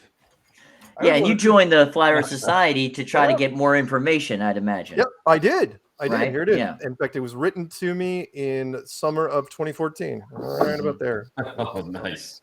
But from the guy in Hong Kong that was doing them, it cost me like $18 to get that. And by the way, thank you for bringing up Jaron. That yes, I prompted him to do videos, and I love his quote, which was because he was starting to do videos in 2015 too. And his line was, well, I saw what Mark Sargent was doing, and if that guy could make videos, I certainly could do it. He has a way of summing things up like that, doesn't he? And he went down to the thrift shop and bought like an old version of video editing software for like $6. And he goes, I can absolutely make videos better than him. It's like, oh God. Thanks, man. Really, well, I think he just meant your style of putting out their information. His point was very true, though. It's like, look, I was using Windows Live Movie Maker, from 2012. A really basic video editing program because it was free, and it's like, well, I might as well see if I can fudge my way through that. But it's not.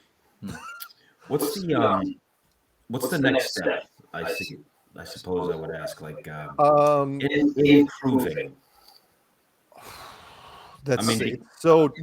It's tough because the last 2 years have stunted everybody so badly. I did 7 conferences in 7 countries in 2019, and in 2020 I did 1, and it was in America. As far as proving things, I don't know if there's anything new that we can do short of the 2. I have refined my proofs, what we'll do to convince me. I mean, we pretty much convinced it to ourselves, and we've got so much content out there at this point. I mean, I've got 14. I'm looking at my video channel. I've got 1,400 videos on my channel, and just the playlist that the one that I love so much, Flat Earth Tests, Experiments, and Observations, has 42 in it, and those are just the best ones I chose. I just finished going through those last week. They're great. Thank you. A lot of them aren't me. I'm not shy about mirroring videos from other people, because again, the clues, at no point did I say go to the beach. That's what I loved, by the way, is that inspiration comes from anywhere, and it's systemic in that people come up with, and we see this in the entertainment industry all the time, which is people come up with an idea and it's like, yeah, I like what he's doing, but I'm going to tweak it this way. And then that's what resonates, whatever that person does. So like when people were telling me, people don't forget I was a big fan of the Orlando Ferguson map that looked like a roulette table from the 1830s when this thing first started out. And people called me almost immediately and said, yeah, you got to ditch that map. And I go, okay, why? And they go, okay, well, at first it looks like a roulette table, and all the numbers of a roulette table add up to 666. And I go, is that true? It actually is true. Just mind blowing. It's like, okay. But the second thing was people said it's absolutely flat. And I literally was on the phone. I said, how do you know? And they're going, because we went to the beach with long distance cameras. And I go, and And they go, well, water lays perfectly level. I didn't come up with any of that crap. People were just like running to the beach with these cameras, shooting long distance. It's like, yeah, there's no curve. And it's like, what? Really? And I go, none at all. And I mean, even I was surprised that that they were doing, again, that people and all these people were doing the same thing without talking to each other. It was it was instinctual, which was, oh, I'm going to shoot this lighthouse. Oh, I'm going to shoot these ships. Oh, I'm going to shoot these oil rigs and stuff like that. It was great. Well, it's like it's like you said, the Matrix. It's like the propaganda machine is so much that it eats up people's common sense. Yeah. Yeah. But again, that once the rumor got out, once the buzz started coming out where it's like, oh yeah, there's an easy way for you to prove this. And then people start coming up with other things. And the clues helped, of course. But it started people thinking on, and again, I'm not going to take credit for a lot of stuff because all I did was create the really easy version. Eric Dubay, like, I've criticized him in the past for various things, but his stuff was too difficult for people to get into it in the first 5 minutes. Right. Because some people would be like, yeah, I don't. But my stuff was so basic that if you couldn't understand it, well, there's nothing I can do for you. Well, he's matter of fact, and you're questioning, Yes. Different. Oh, I kind of stole. Sorry, Johnny. I didn't. Sorry, wait, real quick. I didn't steal this deliberately, but it kind of worked out this way because I was a fan back in the day of the whole Ancient Aliens, which is why we could still do a Flat Earth television show. The Ancient Aliens formula, which was, if you ever watched that show, they never nail anything down. It's very ethereal. It's like, well, this could be interesting, and oh, hey, take a look at this. And at the very end, they always end it with a question. It's like, do all these things, mean that there's that there's aliens amongst us? And then they just trail off, and that's it. It's a cliffhanger question, and you're like, maybe, but they don't drive it home to where you're defensive against it, which is why it ran for 12 seasons or something like that. It's ridiculous. Something crazy, yeah. I just wanted to mention one of my favorite videos that you had posted for proofs and like that. It was just like what I was thinking about that was airplane travel. Yeah. One of those on there was you take a torpedo level. Like, I'm a carpenter, so I make my living with level, square, plumb. So that always puzzled me. So one of those videos was like, they take the torpedo level, they set it level when the plane's reached altitude, and they prove that the plane is never nosing down to accommodate for the Earth's curvature.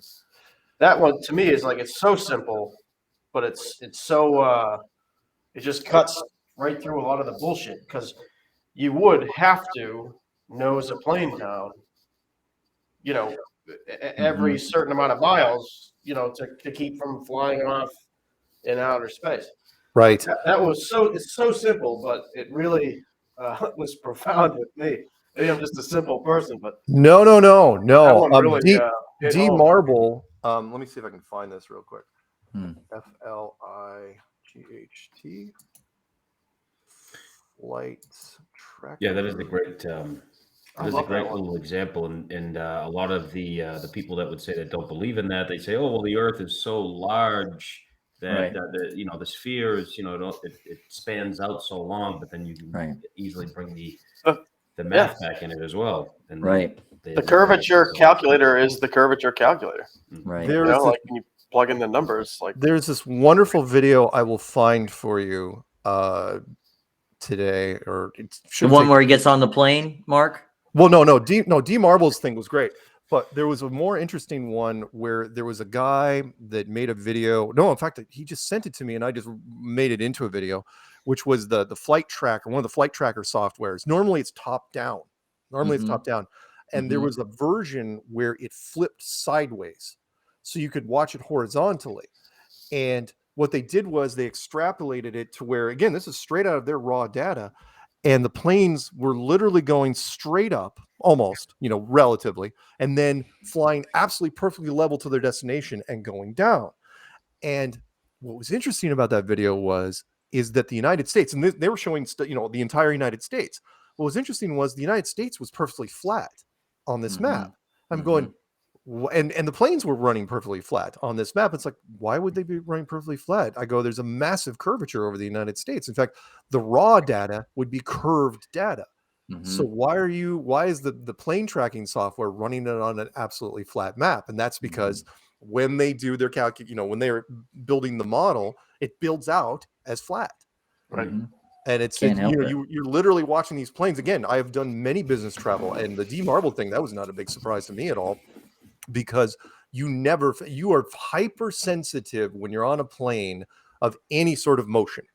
You are, especially, if you've got a drink in your hand, you're trying to do stuff, when the plane is at cruising altitude and you are, there's no turbulence or anything, it is absolutely solid.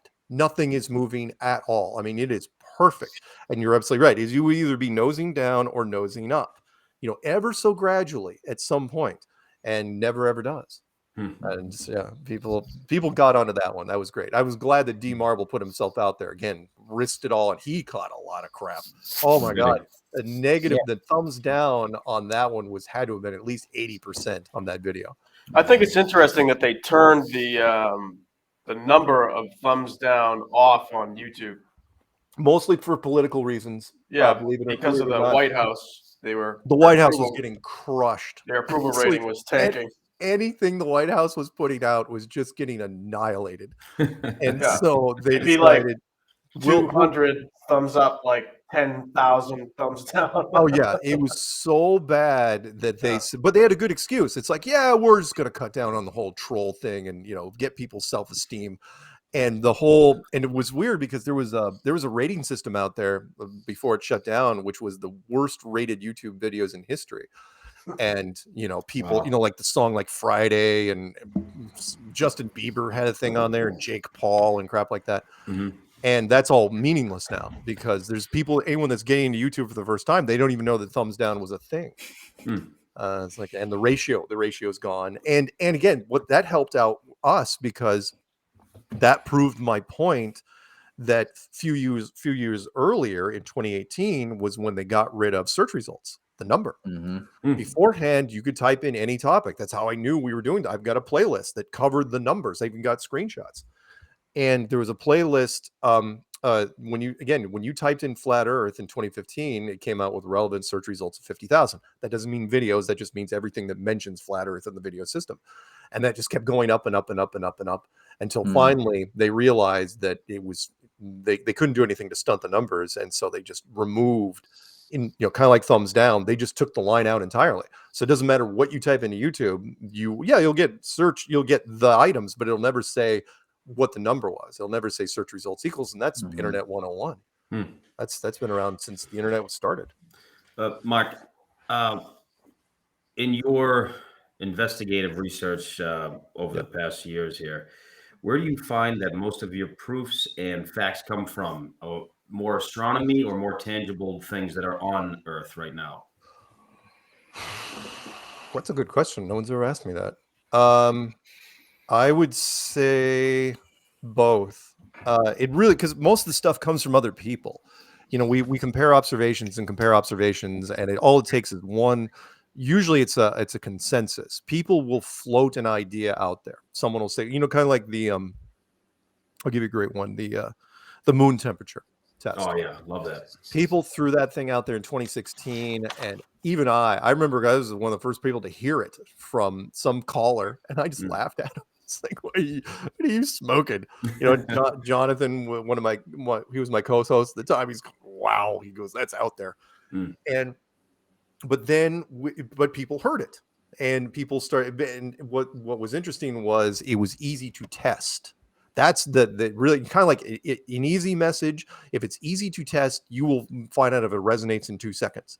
So all of a sudden, people were out there, running around with temperature guns, buying $20 temperature guns and testing it, to where some guy, I think last year or 2 years ago, did a predator vision version of it, where he actually put on the whole the camera with the predator vision, and it worked. It was absolutely flawless. In fact, it was way more comprehensive than what we were doing. Excuse me, Mark. I just wanted, just for the audience, those people that are unaware of that experiment, we're discussing how the light of the moon is actually colder than the shade.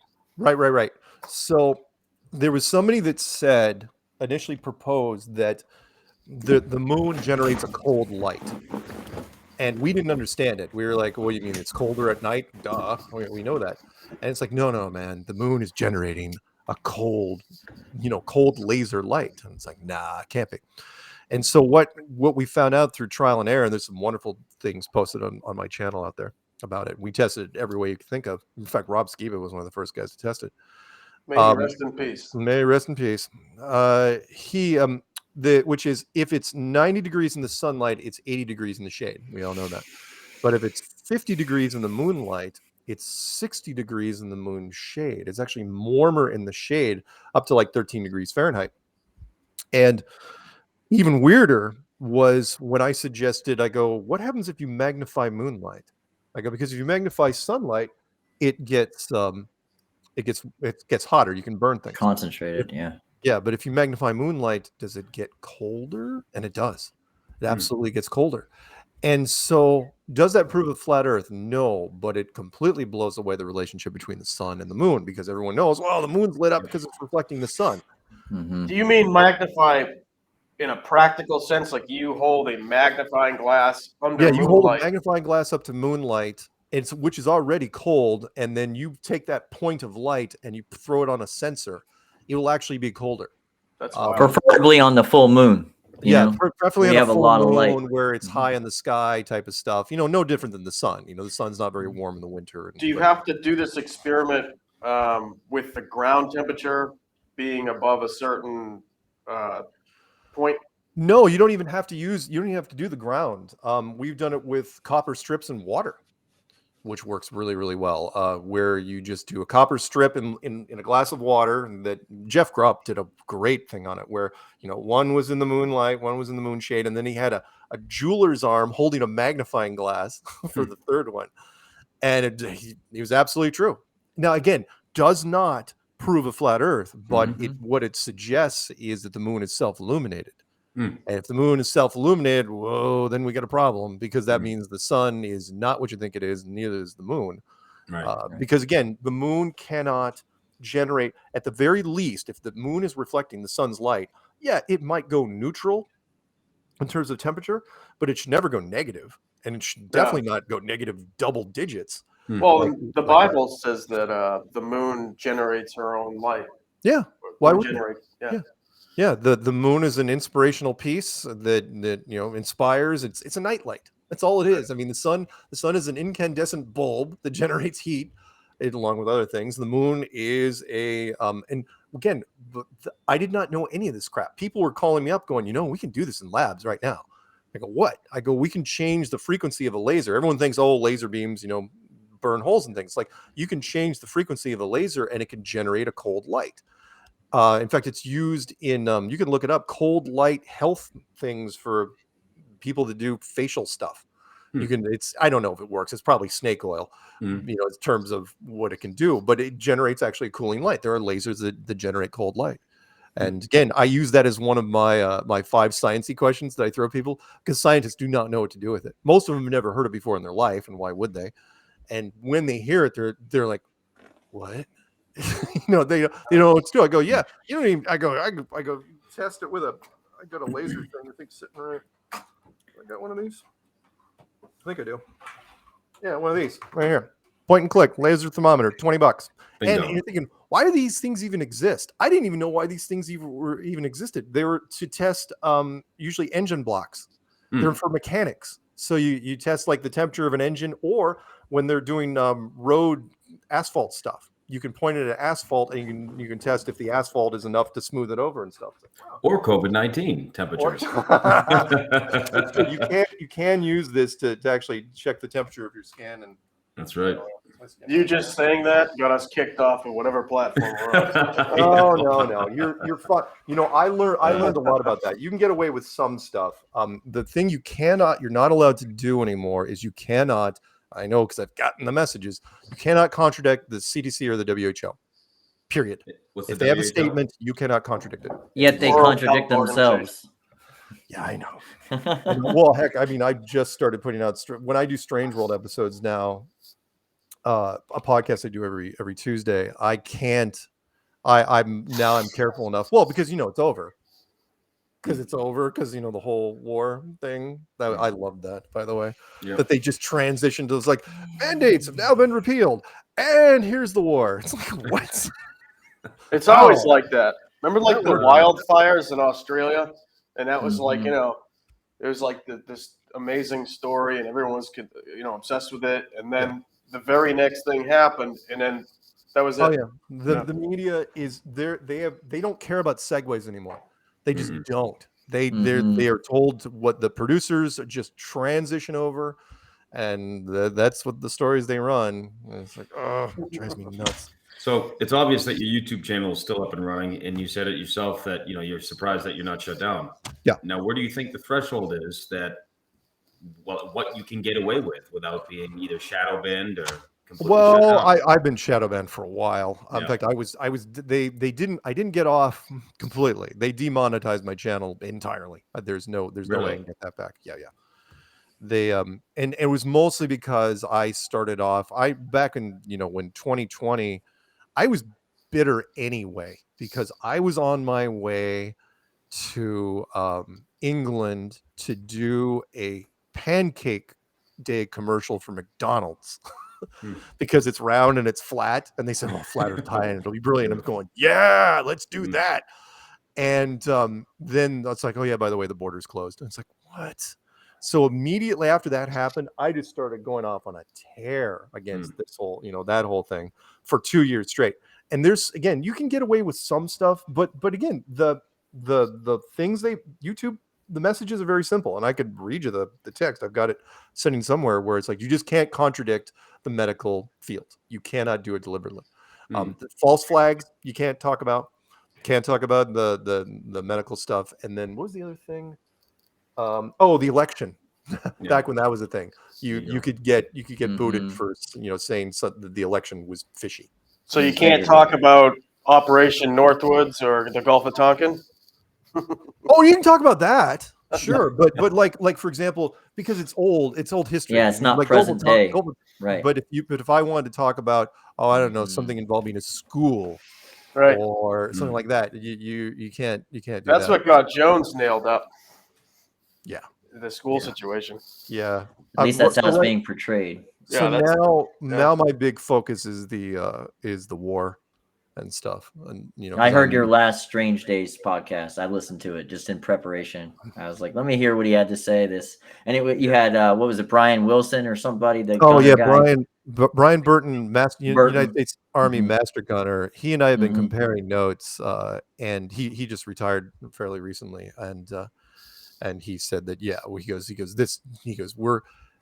this is going to get really weird soon, mostly because, you heard the show, the whole petro-ruble thing. So like my next show on Tuesday is going to be called the Last Money Wars, because now it's come down. People don't get, but I'll tell you guys really quick. Do you think we're in that spiral, that we are coming to the point where the dollar's not the oil? Oh yeah. We're there. Yeah, we're there. They've finally called our bluff. It was going to happen sooner or later. They've been predicting it forever. So yeah, I'm sorry. Let me give this to you guys really fast because I think your listeners would want to know this.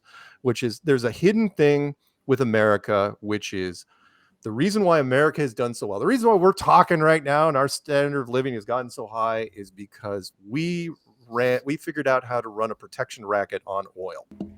That's it. Which is, we said, if you're trading oil anywhere in the world, it should be done in dollars. There is no other currency. It's like got to be done in dollars.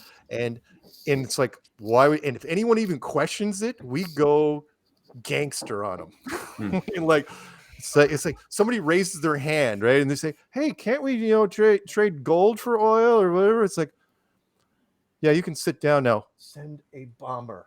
Yeah, and we bomb them. Yeah. We always have. And so or we send the CIA in to overthrow the subvert them. We do not mess around. We have a zero tolerance policy for this. Even there was a Saudi Arabia thing that happened 2 weeks ago, where the Saudis were talking to the Chinese. The Chinese like, hey, how about yuan for oil, right? They were just talking to them, and we blew up a refinery and blamed it on the Iranians, right? Who we're cutting a deal with right now. So the Russians have stepped in, and they said rubles for oil, period. And if you don't like that, we'll do gold for oil. We'll do either one of them, right? This is straight out of what was that movie? Oh crap! Where the kids were the Wolverines and the whole Red Dawn. Red Dawn. Yeah. Jeez, why did that escape my mind? There was a great line that Powers Booth said, the pilot, where he's like, "Why did we do it?" It's like, two biggest kids on the block, they're gonna fight. Wow. Right? And so Russia has now stepped out and they're tapping their stick on the ground and they're saying, "Petroruble, what are you gonna do?" And people don't get that the whole reason when oil for dollars that means there's always a demand for dollars, and it's an exclusive demand for dollars. If that exclusivity all of a sudden starts dropping, our inflation, it's just right behind it. It's gonna get ugly. So we have to escalate this. Again, I don't want to end this on a dark note, so we'll have to transition to something else.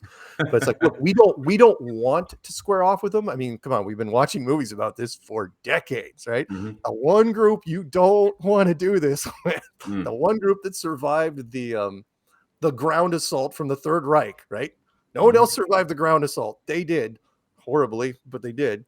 And so it's like there are people. Sorry, last part on this. There are people in our country, men of power in our country, who would rather fight than let the dollar fall. That's just how it is. It's like, and you think, oh, what do you mean? I'm saying, gas is creeping up towards what, $5 a gallon, wherever you are, maybe. Yeah. I go, what if it hits 8? What if it hits 12? Right. Well, and or some say that it would already be there if they weren't dipping into the strategic oil reserve. Yeah. Cutting deals with Iran. Yeah, exactly. Cutting deals with Iran. It's like, weren't they the bad guys? Even Not though anymore. It's so 1984. It's like the enemy's not the enemy, but it's always the enemy. It's like, what in the world, dude? But we were Israel's going losing in their to mind. talk to them To do a prisoner exchange. You remember that? Yeah. The topic of Iran, like, we weren't there to talk to them about oil. We were there to talk to them about some American people that were stuck there. Yeah. Yeah. It is going to get really, really interesting fast. So, but again, here's the thing for all your listeners. You guys get this, right? You're smart. You get this. But the narrative for the general public has to be way more dumbed down, because you can't go to the general public and say Petroruble means nothing to them. Absolutely means nothing to them. It's like, what? They don't have a freaking clue. So they have to come up with something else. So they're going to have to say, Russia bad. Russia did something to us. That's like one of the oldest tricks in the book. And then let's transition. Go to something else. One of the oldest tricks in the book is you walk up to somebody and you hit them in the back of the head, and when they spin around, you point at somebody else. It's one of the oldest tricks, and it always works. Unless the guy is really smart, it always works, and that's what we're kind of waiting to see. The mainstream has to push this forward, and they will blame every bit of inflation and all the prices on them, and turn this. But that's really what it comes down to is the oil money.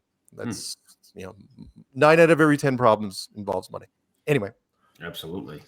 What else you got? All evil. I wanted to ask you. Can you give a small list? Doesn't have to be anything super in depth. Just for like the person that is just starting to awaken, a short list of tests or things that they can do at their home, in their yard.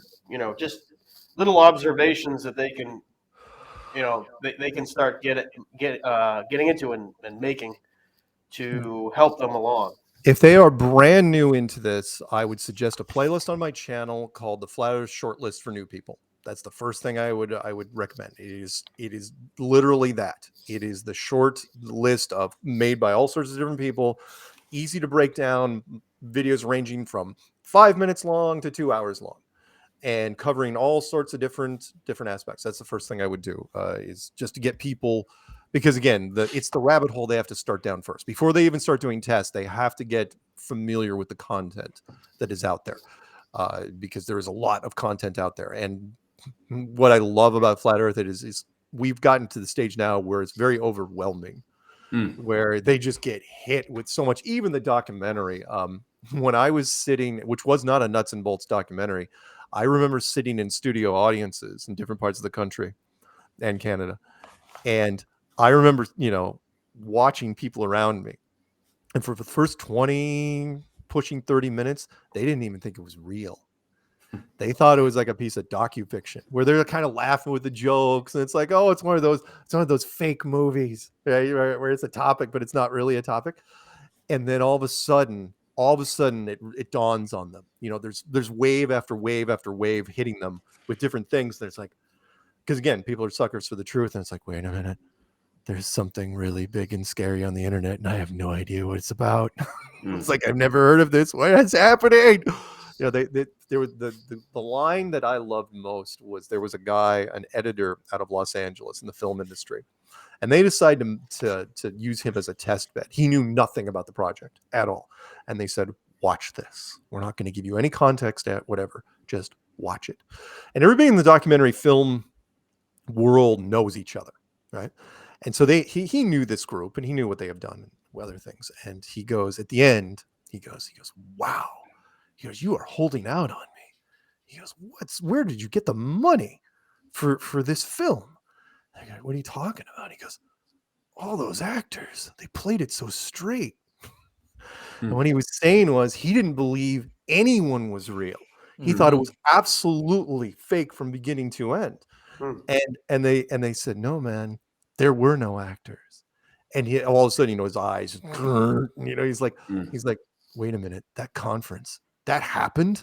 He goes, and they go, "Yeah, man, we were there for 3 days." He's like, "What?" He was just absolutely blown away. Wasn't one of the directors or producers of that? Didn't she make one of those school documentaries before your documentary? She did. She made a school documentary. She was, well, granted, remember back when she made it, she had to have been like 22. So what does she know?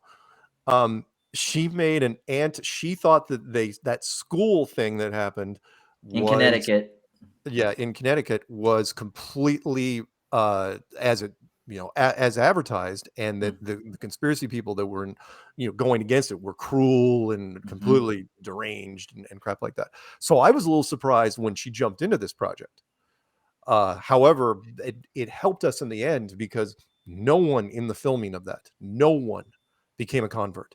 They circled their wagons and no one would break out of it. They just reinforced each other, and they made it all the way to the end, and they could not get past the denial stage. In fact, they even started slipping into the anger stage because initially it was supposed to be just a human interest piece. And by the time when they got to the conference, there was, if you watch the documentary, there was a 12-year-old kid that asked me a question when I was on stage. And that's when, and I did not know any of this. In fact, we didn't know because there was a director's commentary version that was on iTunes, nowhere else. And so Patricia and I sat down and listened to this, and it was boring, super boring, until they got to that part. And they said, this is when we had to take a stand against flat Earth. And it's like, why? And I'm like yelling at the screen going, why? And it was because there were kids involved. It's like, oh, it's all fun and games until you're messing with the future.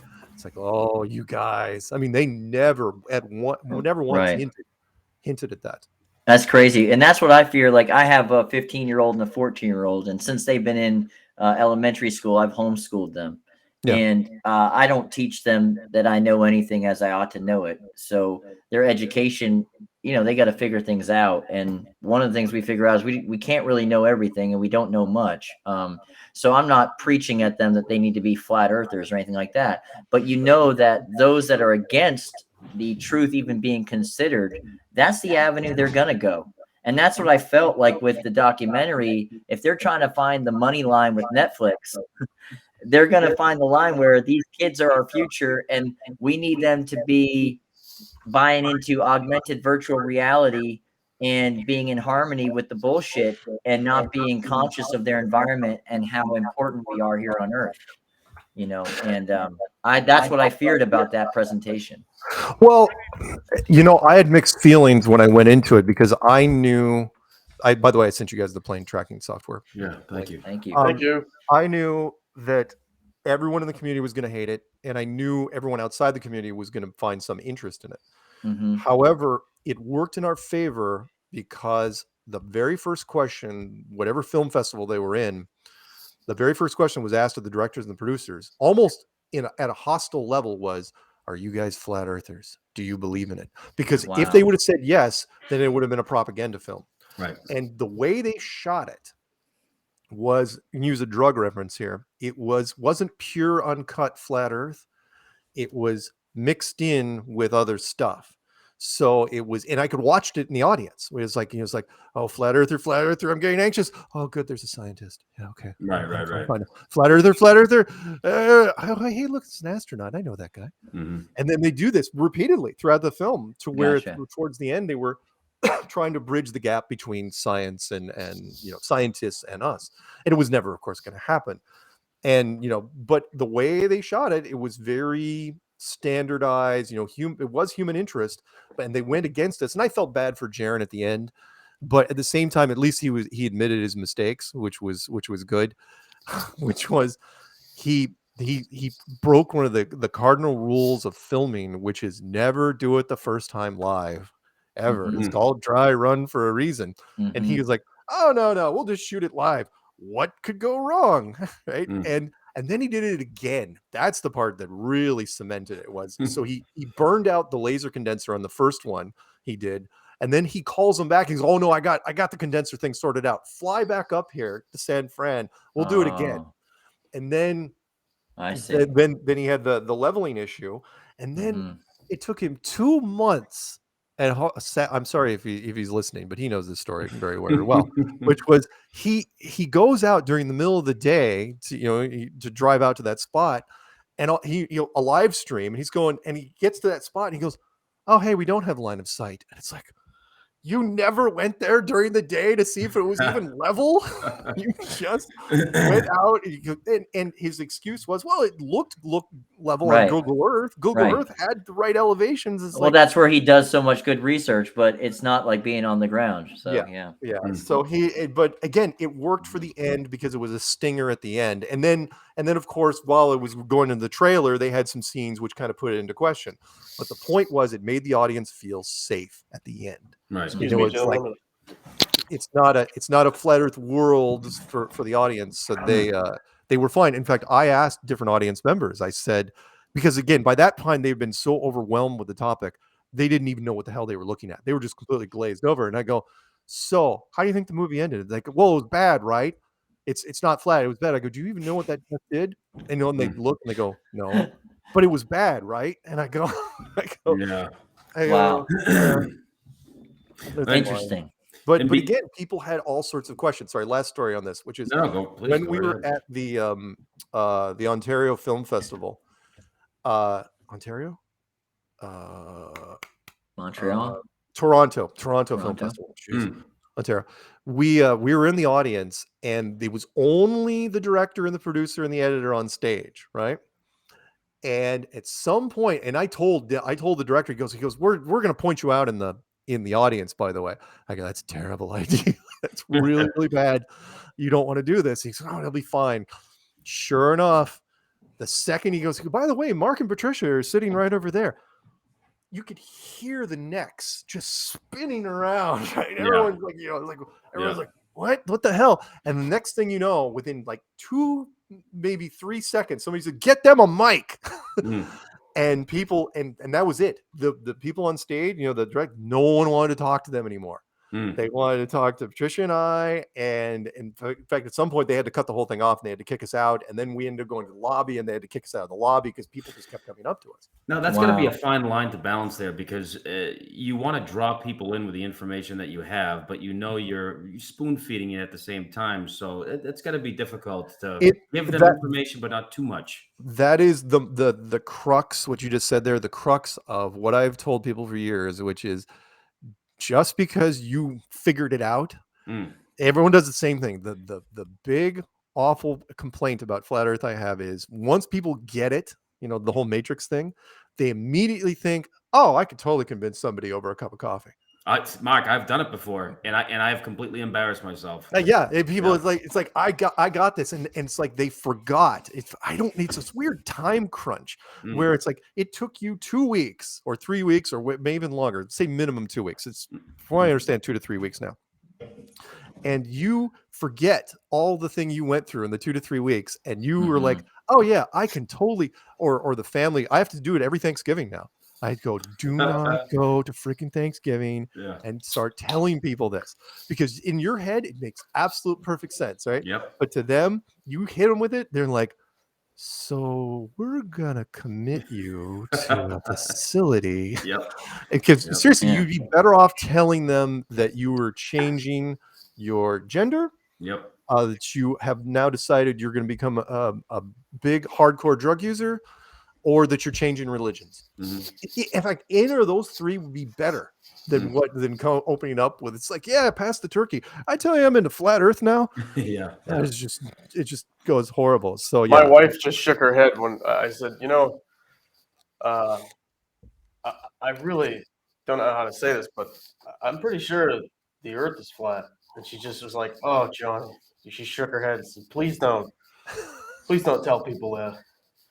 I'm wondering, I almost did a spit take just then. I'm wondering how many, I'd love to see a collection of hidden cameras of people that did spit takes when they were told by someone else. Oh yeah, that'd be good. "Oh yeah, flat Earth." Like, It what? took me a while to bring it out to my wife. I mean, I got into it in early 2015, and I had been into astrology for about 7 years beforehand.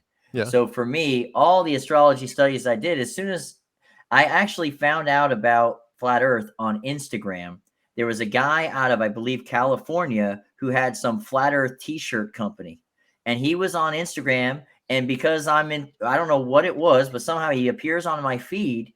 And I'm like, dude, what the hell are you talking about? So I immediately, like an asshole, comment. And I'm like, dude, what are you talking about? Why are you talking like this? This is clearly not like kosher. And then he comes back at me and he goes, "You're just another idiot who won't look into it." That's what he says. And I was like, does he know who he's talking to? Like, this guy's full of crap, right? So I immediately go online and I start finding videos. And I found ODD video by then. I found Jaron video. I found Eric Dubé video. So I start looking into this, and then I just start considering. And when I looked at all my astrological pictures, every single one of them, you're looking at a circular centered flat Earth, and you're looking at the sun, moon, and stars, or wandering stars, planets, whatever you want to call them. You're looking at those as they process around a central point.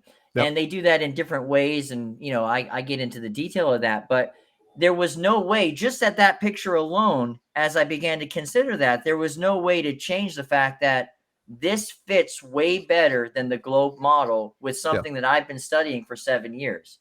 And then that led me to then just simply look at it for a second and say, well, if all this water here was thawed out by the sun, but all this water here is still ice, then that makes sense that higher land, the average land of Antarctica being higher than all the other continents, that higher frozen, darkened, hardened land would be holding in all the rest of the water. And it just immediately started to make sense. And I waited about 6 months before I got into that with my wife.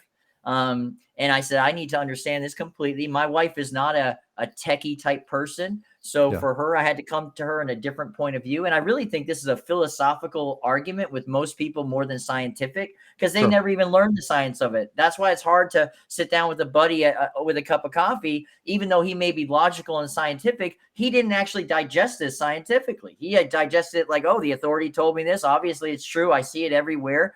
There it is. That's as far as you really need to take it.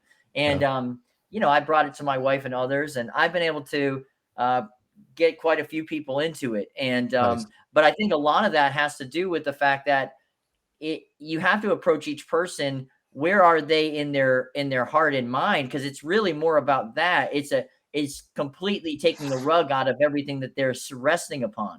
But the funny thing is, like Mark talked about earlier, it's a house of cards they're resting on, and they're not getting much rest on it. So if you think about it right, there's ways of talking to people about it, and it doesn't have to be the scary topic, Yeah. although flat Earth is scary to everybody. But. The safe bet is to use the moon landing. That's a great litmus test, which is you basically question, you come up, you side saddle them, and you say, hey, what do you think about it? Do you think the Americans went to the moon? And if they all of a sudden start raising the flag, it's like, God bless those astronauts. Well, then you probably should bring it. Right. Yeah. Shouldn't do it. Mm-hmm. But if they are like, yeah, I've always been sketchy about that moon thing, then maybe you can. Mm-hmm. But that's usually the crux. If they're NASA fans, if they're wearing a NASA T-shirt, yeah, probably shouldn't talk to them. Yeah, but there's so many people are disenfranchised post 2020, and these people they see some of the changing of the world. They may not understand the world that we're imaging here, but Right. they feel that. And if we talk about somehow how this fits into that on a spiritual level, on an emotional level, on all these levels, governmental, financial, it plays into it, just like your clues expose. And I think even though they may not want to think about this image, if we can just throw out little words within the other conversations that we have with people, maybe one day they'll be able to sit down and think about it. Because that's all it really takes. I mean, just sitting down and thinking about it. Agreed. Mark, I had a question for you. Yeah. If you know how Neil deGrasse Tyson goes on TV pretentiously eating a sandwich and he says a few things, then he drops the mic. Juxtaposed to that, do you have like what you could call like a mic drop flat Earth thing that you could say to someone? No, usually I'll throw the five science questions at them. Yeah. The ones which is long distance photography, gravity versus the vacuum of space, the eclipse shadow is too small, moonlight test, and of course the Van Allen radiation belts. I'll hit them with something like that. There is no mic drop moment for us, because if there was an actual mic drop moment, everyone would be using it. Because your audience is very, very different. What might work on somebody was not going to work on other people. Mm-hmm. So the mic drop would be the scientific experiments. Yes. If you're going to use something, usually the stuff I hit people with gets them. It doesn't have to be a mic drop. It's just it stops them in their tracks with a kind of a head scratcher, where it's like, huh. If I can get a physicist to do that, and to just pause, and you can see the gears grinding, that's when I have them. Oh, you got to check out that Allegedly Dave one. That was fantastic. Yeah, I should. Dave's great. I love Dave. Dave's done a lot of great work over in the UK side of things. And by the way, we're also, it's not just an English speaking thing. Because I only speak English. We did conferences in most of the English speaking countries. But if you plug in flat Earth and you convert it into another language, just the term, and throw that back into Google, we're everywhere. In fact, I did a little quick little video where I was showing different languages. I didn't understand what the hell they were saying, but you could tell, flat Earth was in the background. We've resonated very well in just about everywhere, which is why the Flat Earth Friend Finder from the app is done as well as it has. That's because really fun. Truth cannot be denied. That's why. Okay, and give people Mark, credit. Sorry, go ahead. Just real quick, I should have probably discussed this with you before, but what is the time situation for you? Another 10-15 minutes. Okay. Okay? I just have, absolutely. Are you kidding me? And real quick, this is my last question. You guys can take it from here if you'd like, but in Behind the Curve, what kind of light do you think that they portrayed you in, and did they include everything that you had said? Okay. First, the power of editing. They knew, because I was with them for 7 months. They knew just about everything about me that you could think, and they included there's something in the media that's known as the narrative, and it changes depending on what you're doing. But when they get locked into a narrative, they paint you the way they want to paint you. Doesn't matter what the reality is. So there were a lot of things they left about my backstory, which was fine.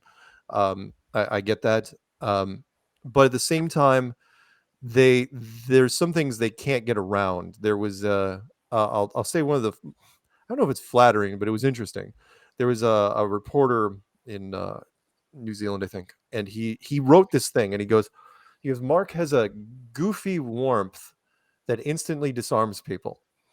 And I'd never heard that before. No one had ever said that. And never heard that in my life. And I went, huh. And so I started asking people, like, a goofy warmth? Goofy warmth? Is that a thing? And they go, oh yeah, I guess it is. Because it's tough to get mad at me. I mean, I've had people, that should be angry at me, but again, I just kind of roll with it. So the only thing, what was inaccurate from the movie, was they painted the relationship between Patricia and I as a current thing, that it was happening, that like they were there during the whole thing. Absolutely not true. Patricia and I had done our thing at least a year earlier, and we were just kind of, we were friends, and we were still doing our thing before she quit everything because the trolls found her. Which is, again, different. I can release my personal information, phone number, email, mailing address. That's no problem. Women to this day cannot do that. Yeah. Right. As far as the information, I'll give you one example of the things they cut out, because you have to whittle down 7 months into 100 minutes, and it's tough to do. And I don't blame them. But at the same time, anything that was even remotely close to accurate on our part, scientific information that should have been shown, I'll give you a little one. When we were at the Kennedy Space Center, which they showed part of it when we were at the Kennedy Space Center, Patricia and I walking around, there was this image, the Robert Simmons image, where it's heavily photoshopped. It is photoshopped because it has to be. It has to be. Oh, yeah. That was there. A lot of people don't know this. That was actually there on it was mounted on the wall of the inside of the space shuttle that they had outside. 2D or 3D? 2D. It was the exact image. The exact image. Exact image. Got it. And I was, and Patricia and I recognized it immediately. And it's like, and there was no plaque underneath it, no credit, but because it was a NASA engineer that had designed it, they own the rights to it. Right. And I'm sitting there in front of the camera, I'm going, look, it's blown up, so it's easy to spy. It's like, look, here's the cloning tool on the southern end, and there's articles and that have shown he admitted how he built it. And I go, look, this is a perfect example. This is at NASA's facility, and they're showing it like it's a picture of the Earth from space, and it isn't. It's absolutely fabricated from minute one. Wow. And the director was having none of it. He was like, nope, not going to show that at all.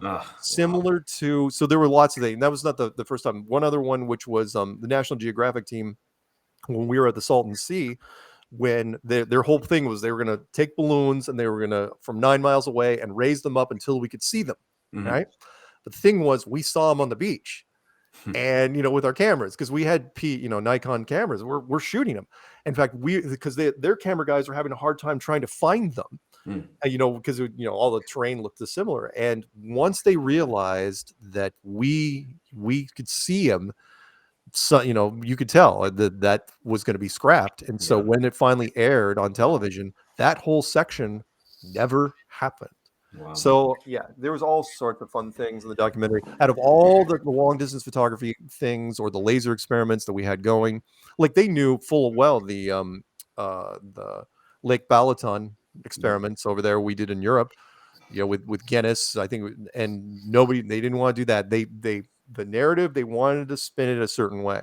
And I'd love to have been a fly on the wall when they were editing all that out. So again, it worked out in the end. Sorry. Yeah. When you're in a film like that, a documentary, is that like if that was a Hollywood type production, you would receive royalties, right? Yes. So is that something that you're financially tied to, if you don't mind me asking? No, documentaries. The only truthful thing about documentaries is nobody gets paid. In fact, it is a low budget process. These guys were running on shoestrings and vapors, which is the only reason they didn't change it. They could have, by the time they figured out how much they hated us, the film was pretty much done. They were already at the conference. It's like, we don't have enough money to go back and reshoot some of this stuff. You don't do reshoots in documentaries. So no, we didn't make a dime off of that. In fact, they had no faith.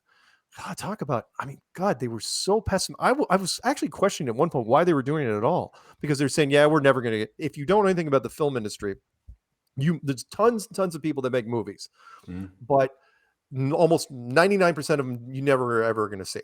So what happens is if you don't have a buyer, a studio that's backing you right away, you have to sell it. You have to go to the film festivals. So like the Toronto Film Festival, 3,000 films were submitted. Out of those, they pick 100 to show. And then out of those, maybe 10 get ranked. We were always in the top 10, and top 2 win awards. And then there's studio execs that will maybe buy, right? They're saying, first off, we're never going to get in the film festivals, which wasn't true. We got into every single film festival that we applied to. Of course we would. Yeah. And they said, Wow. well, it's never going to get purchased. It's never going to be purchased. And immediately, Amazon and iTunes and YouTube Red, and they all picked it up. And then Netflix was the last one to pick it up. But because Netflix was so huge, they picked it up, and then did it. So no, I didn't make a freaking dime off of that. For something, but I mean, I did make money off like the television commercial in Australia. That was a great thing, but not because of what you might think. It's like, why the hell would you do a television commercial in Australia? It wasn't because Flat Earth was so big that it was like, oh, we just did that. It was because they were members of that company at the highest level that were ours.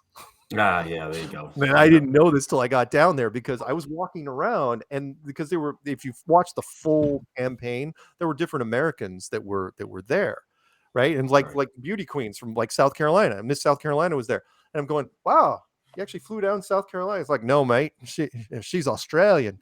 I know, terrible accent, but I'm like, wait, I go, all these people are Australian? It's like, and I go, let me see the sheet, right? And then I looked at the call sheet. I was the only person there that wasn't an actor.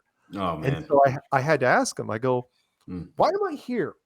Exactly. You could just pretend to be make up a flat earther. You don't need me.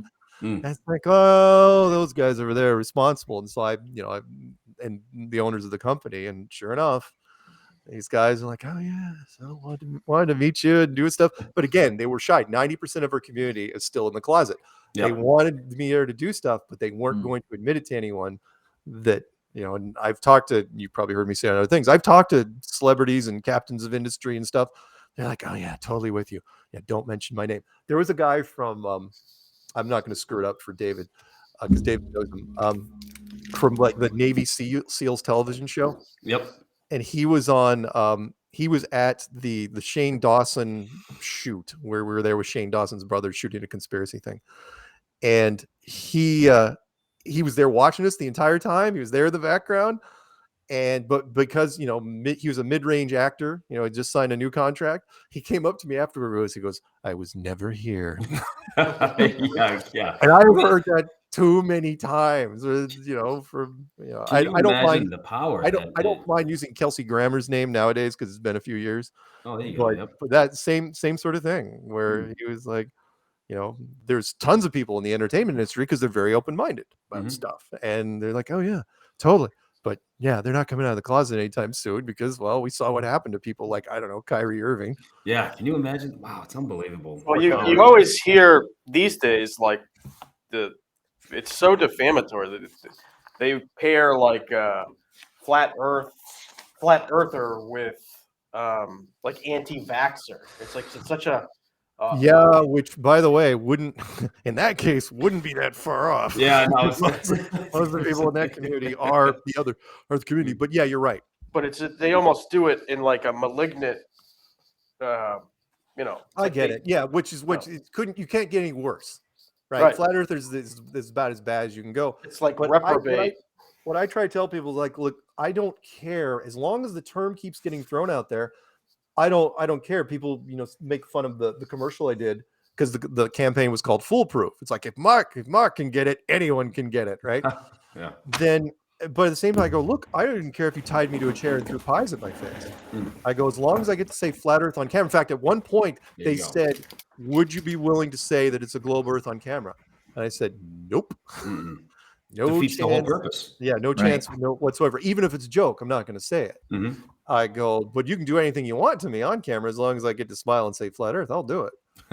Which is why we're a fairly good humored bunch. Which is why when Logan Paul screwed up our Denver conference, and then when Jimmy Kimmel came in and did the Dallas conference, and little things like people don't remember, like during the first conference in Raleigh, Howard Stern sent a team. Oh, wow. That's how you knew that we were, he's about as professional as troll as you can get. Sure. So anyway, All but right. I wouldn't change a thing right now. The journey has been fantastic, and it's going to get nothing but, well, provided, everything's, well, let's put it this way. We're going to try to keep doing what we're doing. What the rest of the world does, don't know right now. Hey, Mark, Yeah.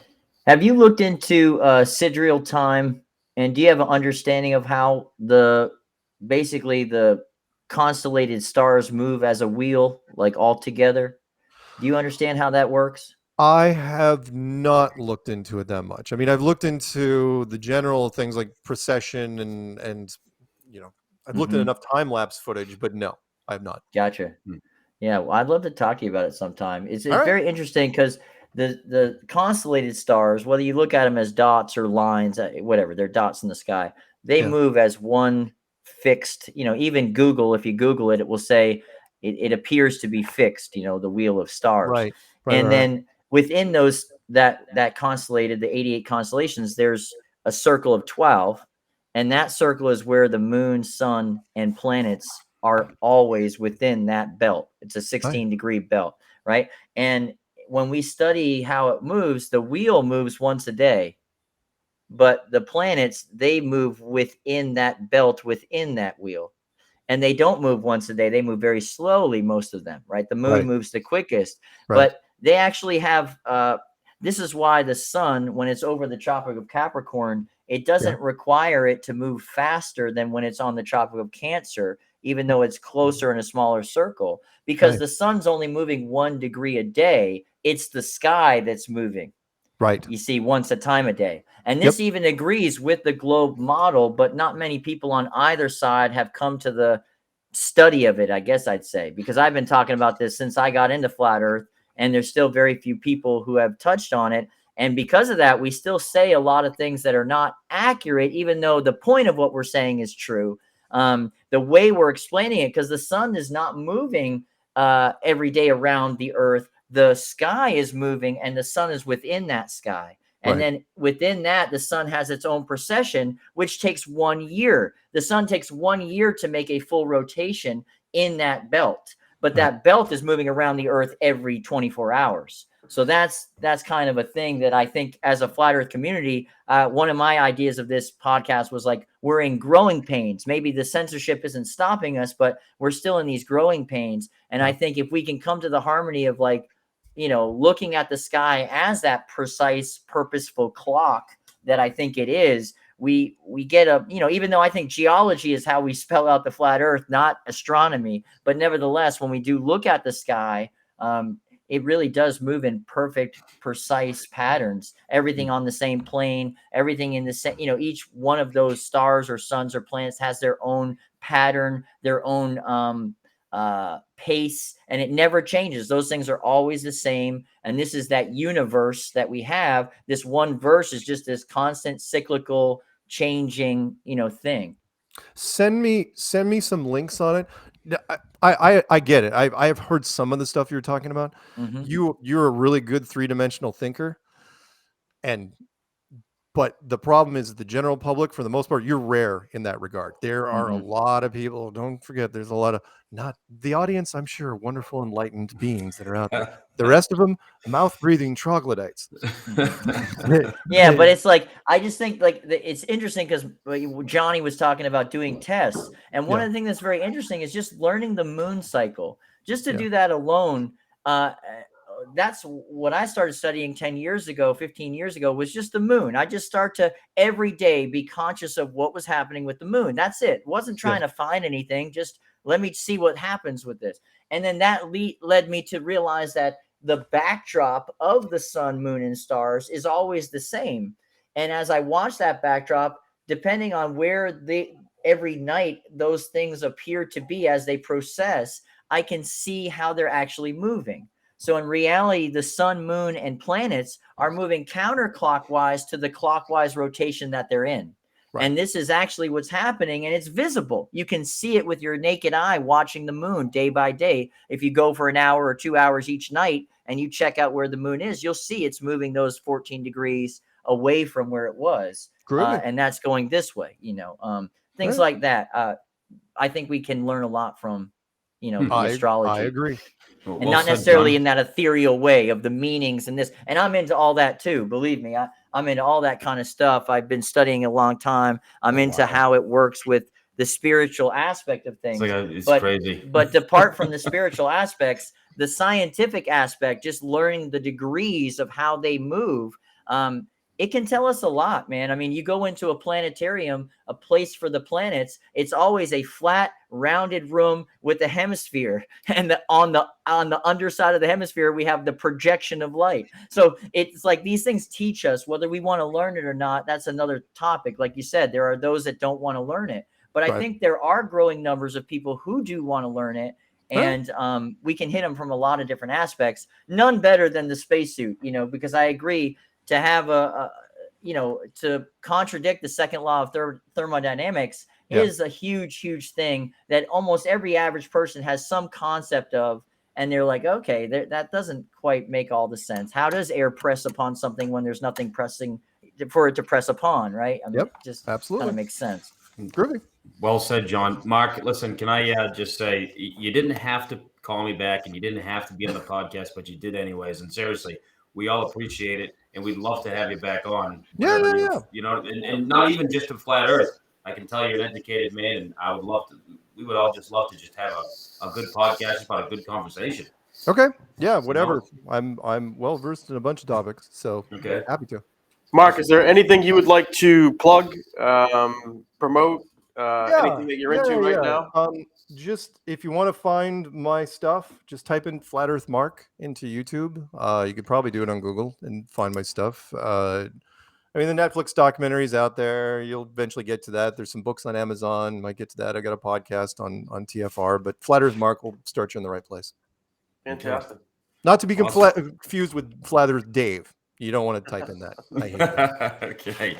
Well, Mark, thank you again, man. Honestly, you didn't have to, but you did anyways. It was a blessing to have you on, and nothing but success in the future. And hopefully we can get more people on the topic. All right. Well, Indeed. thank you, guys. Thank you, guys. Have a good rest of your day, and I'm going to go out and probably mow the lawn. All right. Thanks, I'm going to be in touch with you, Mark. Have a great day, sir. Bye, guys. Thank you. See ya.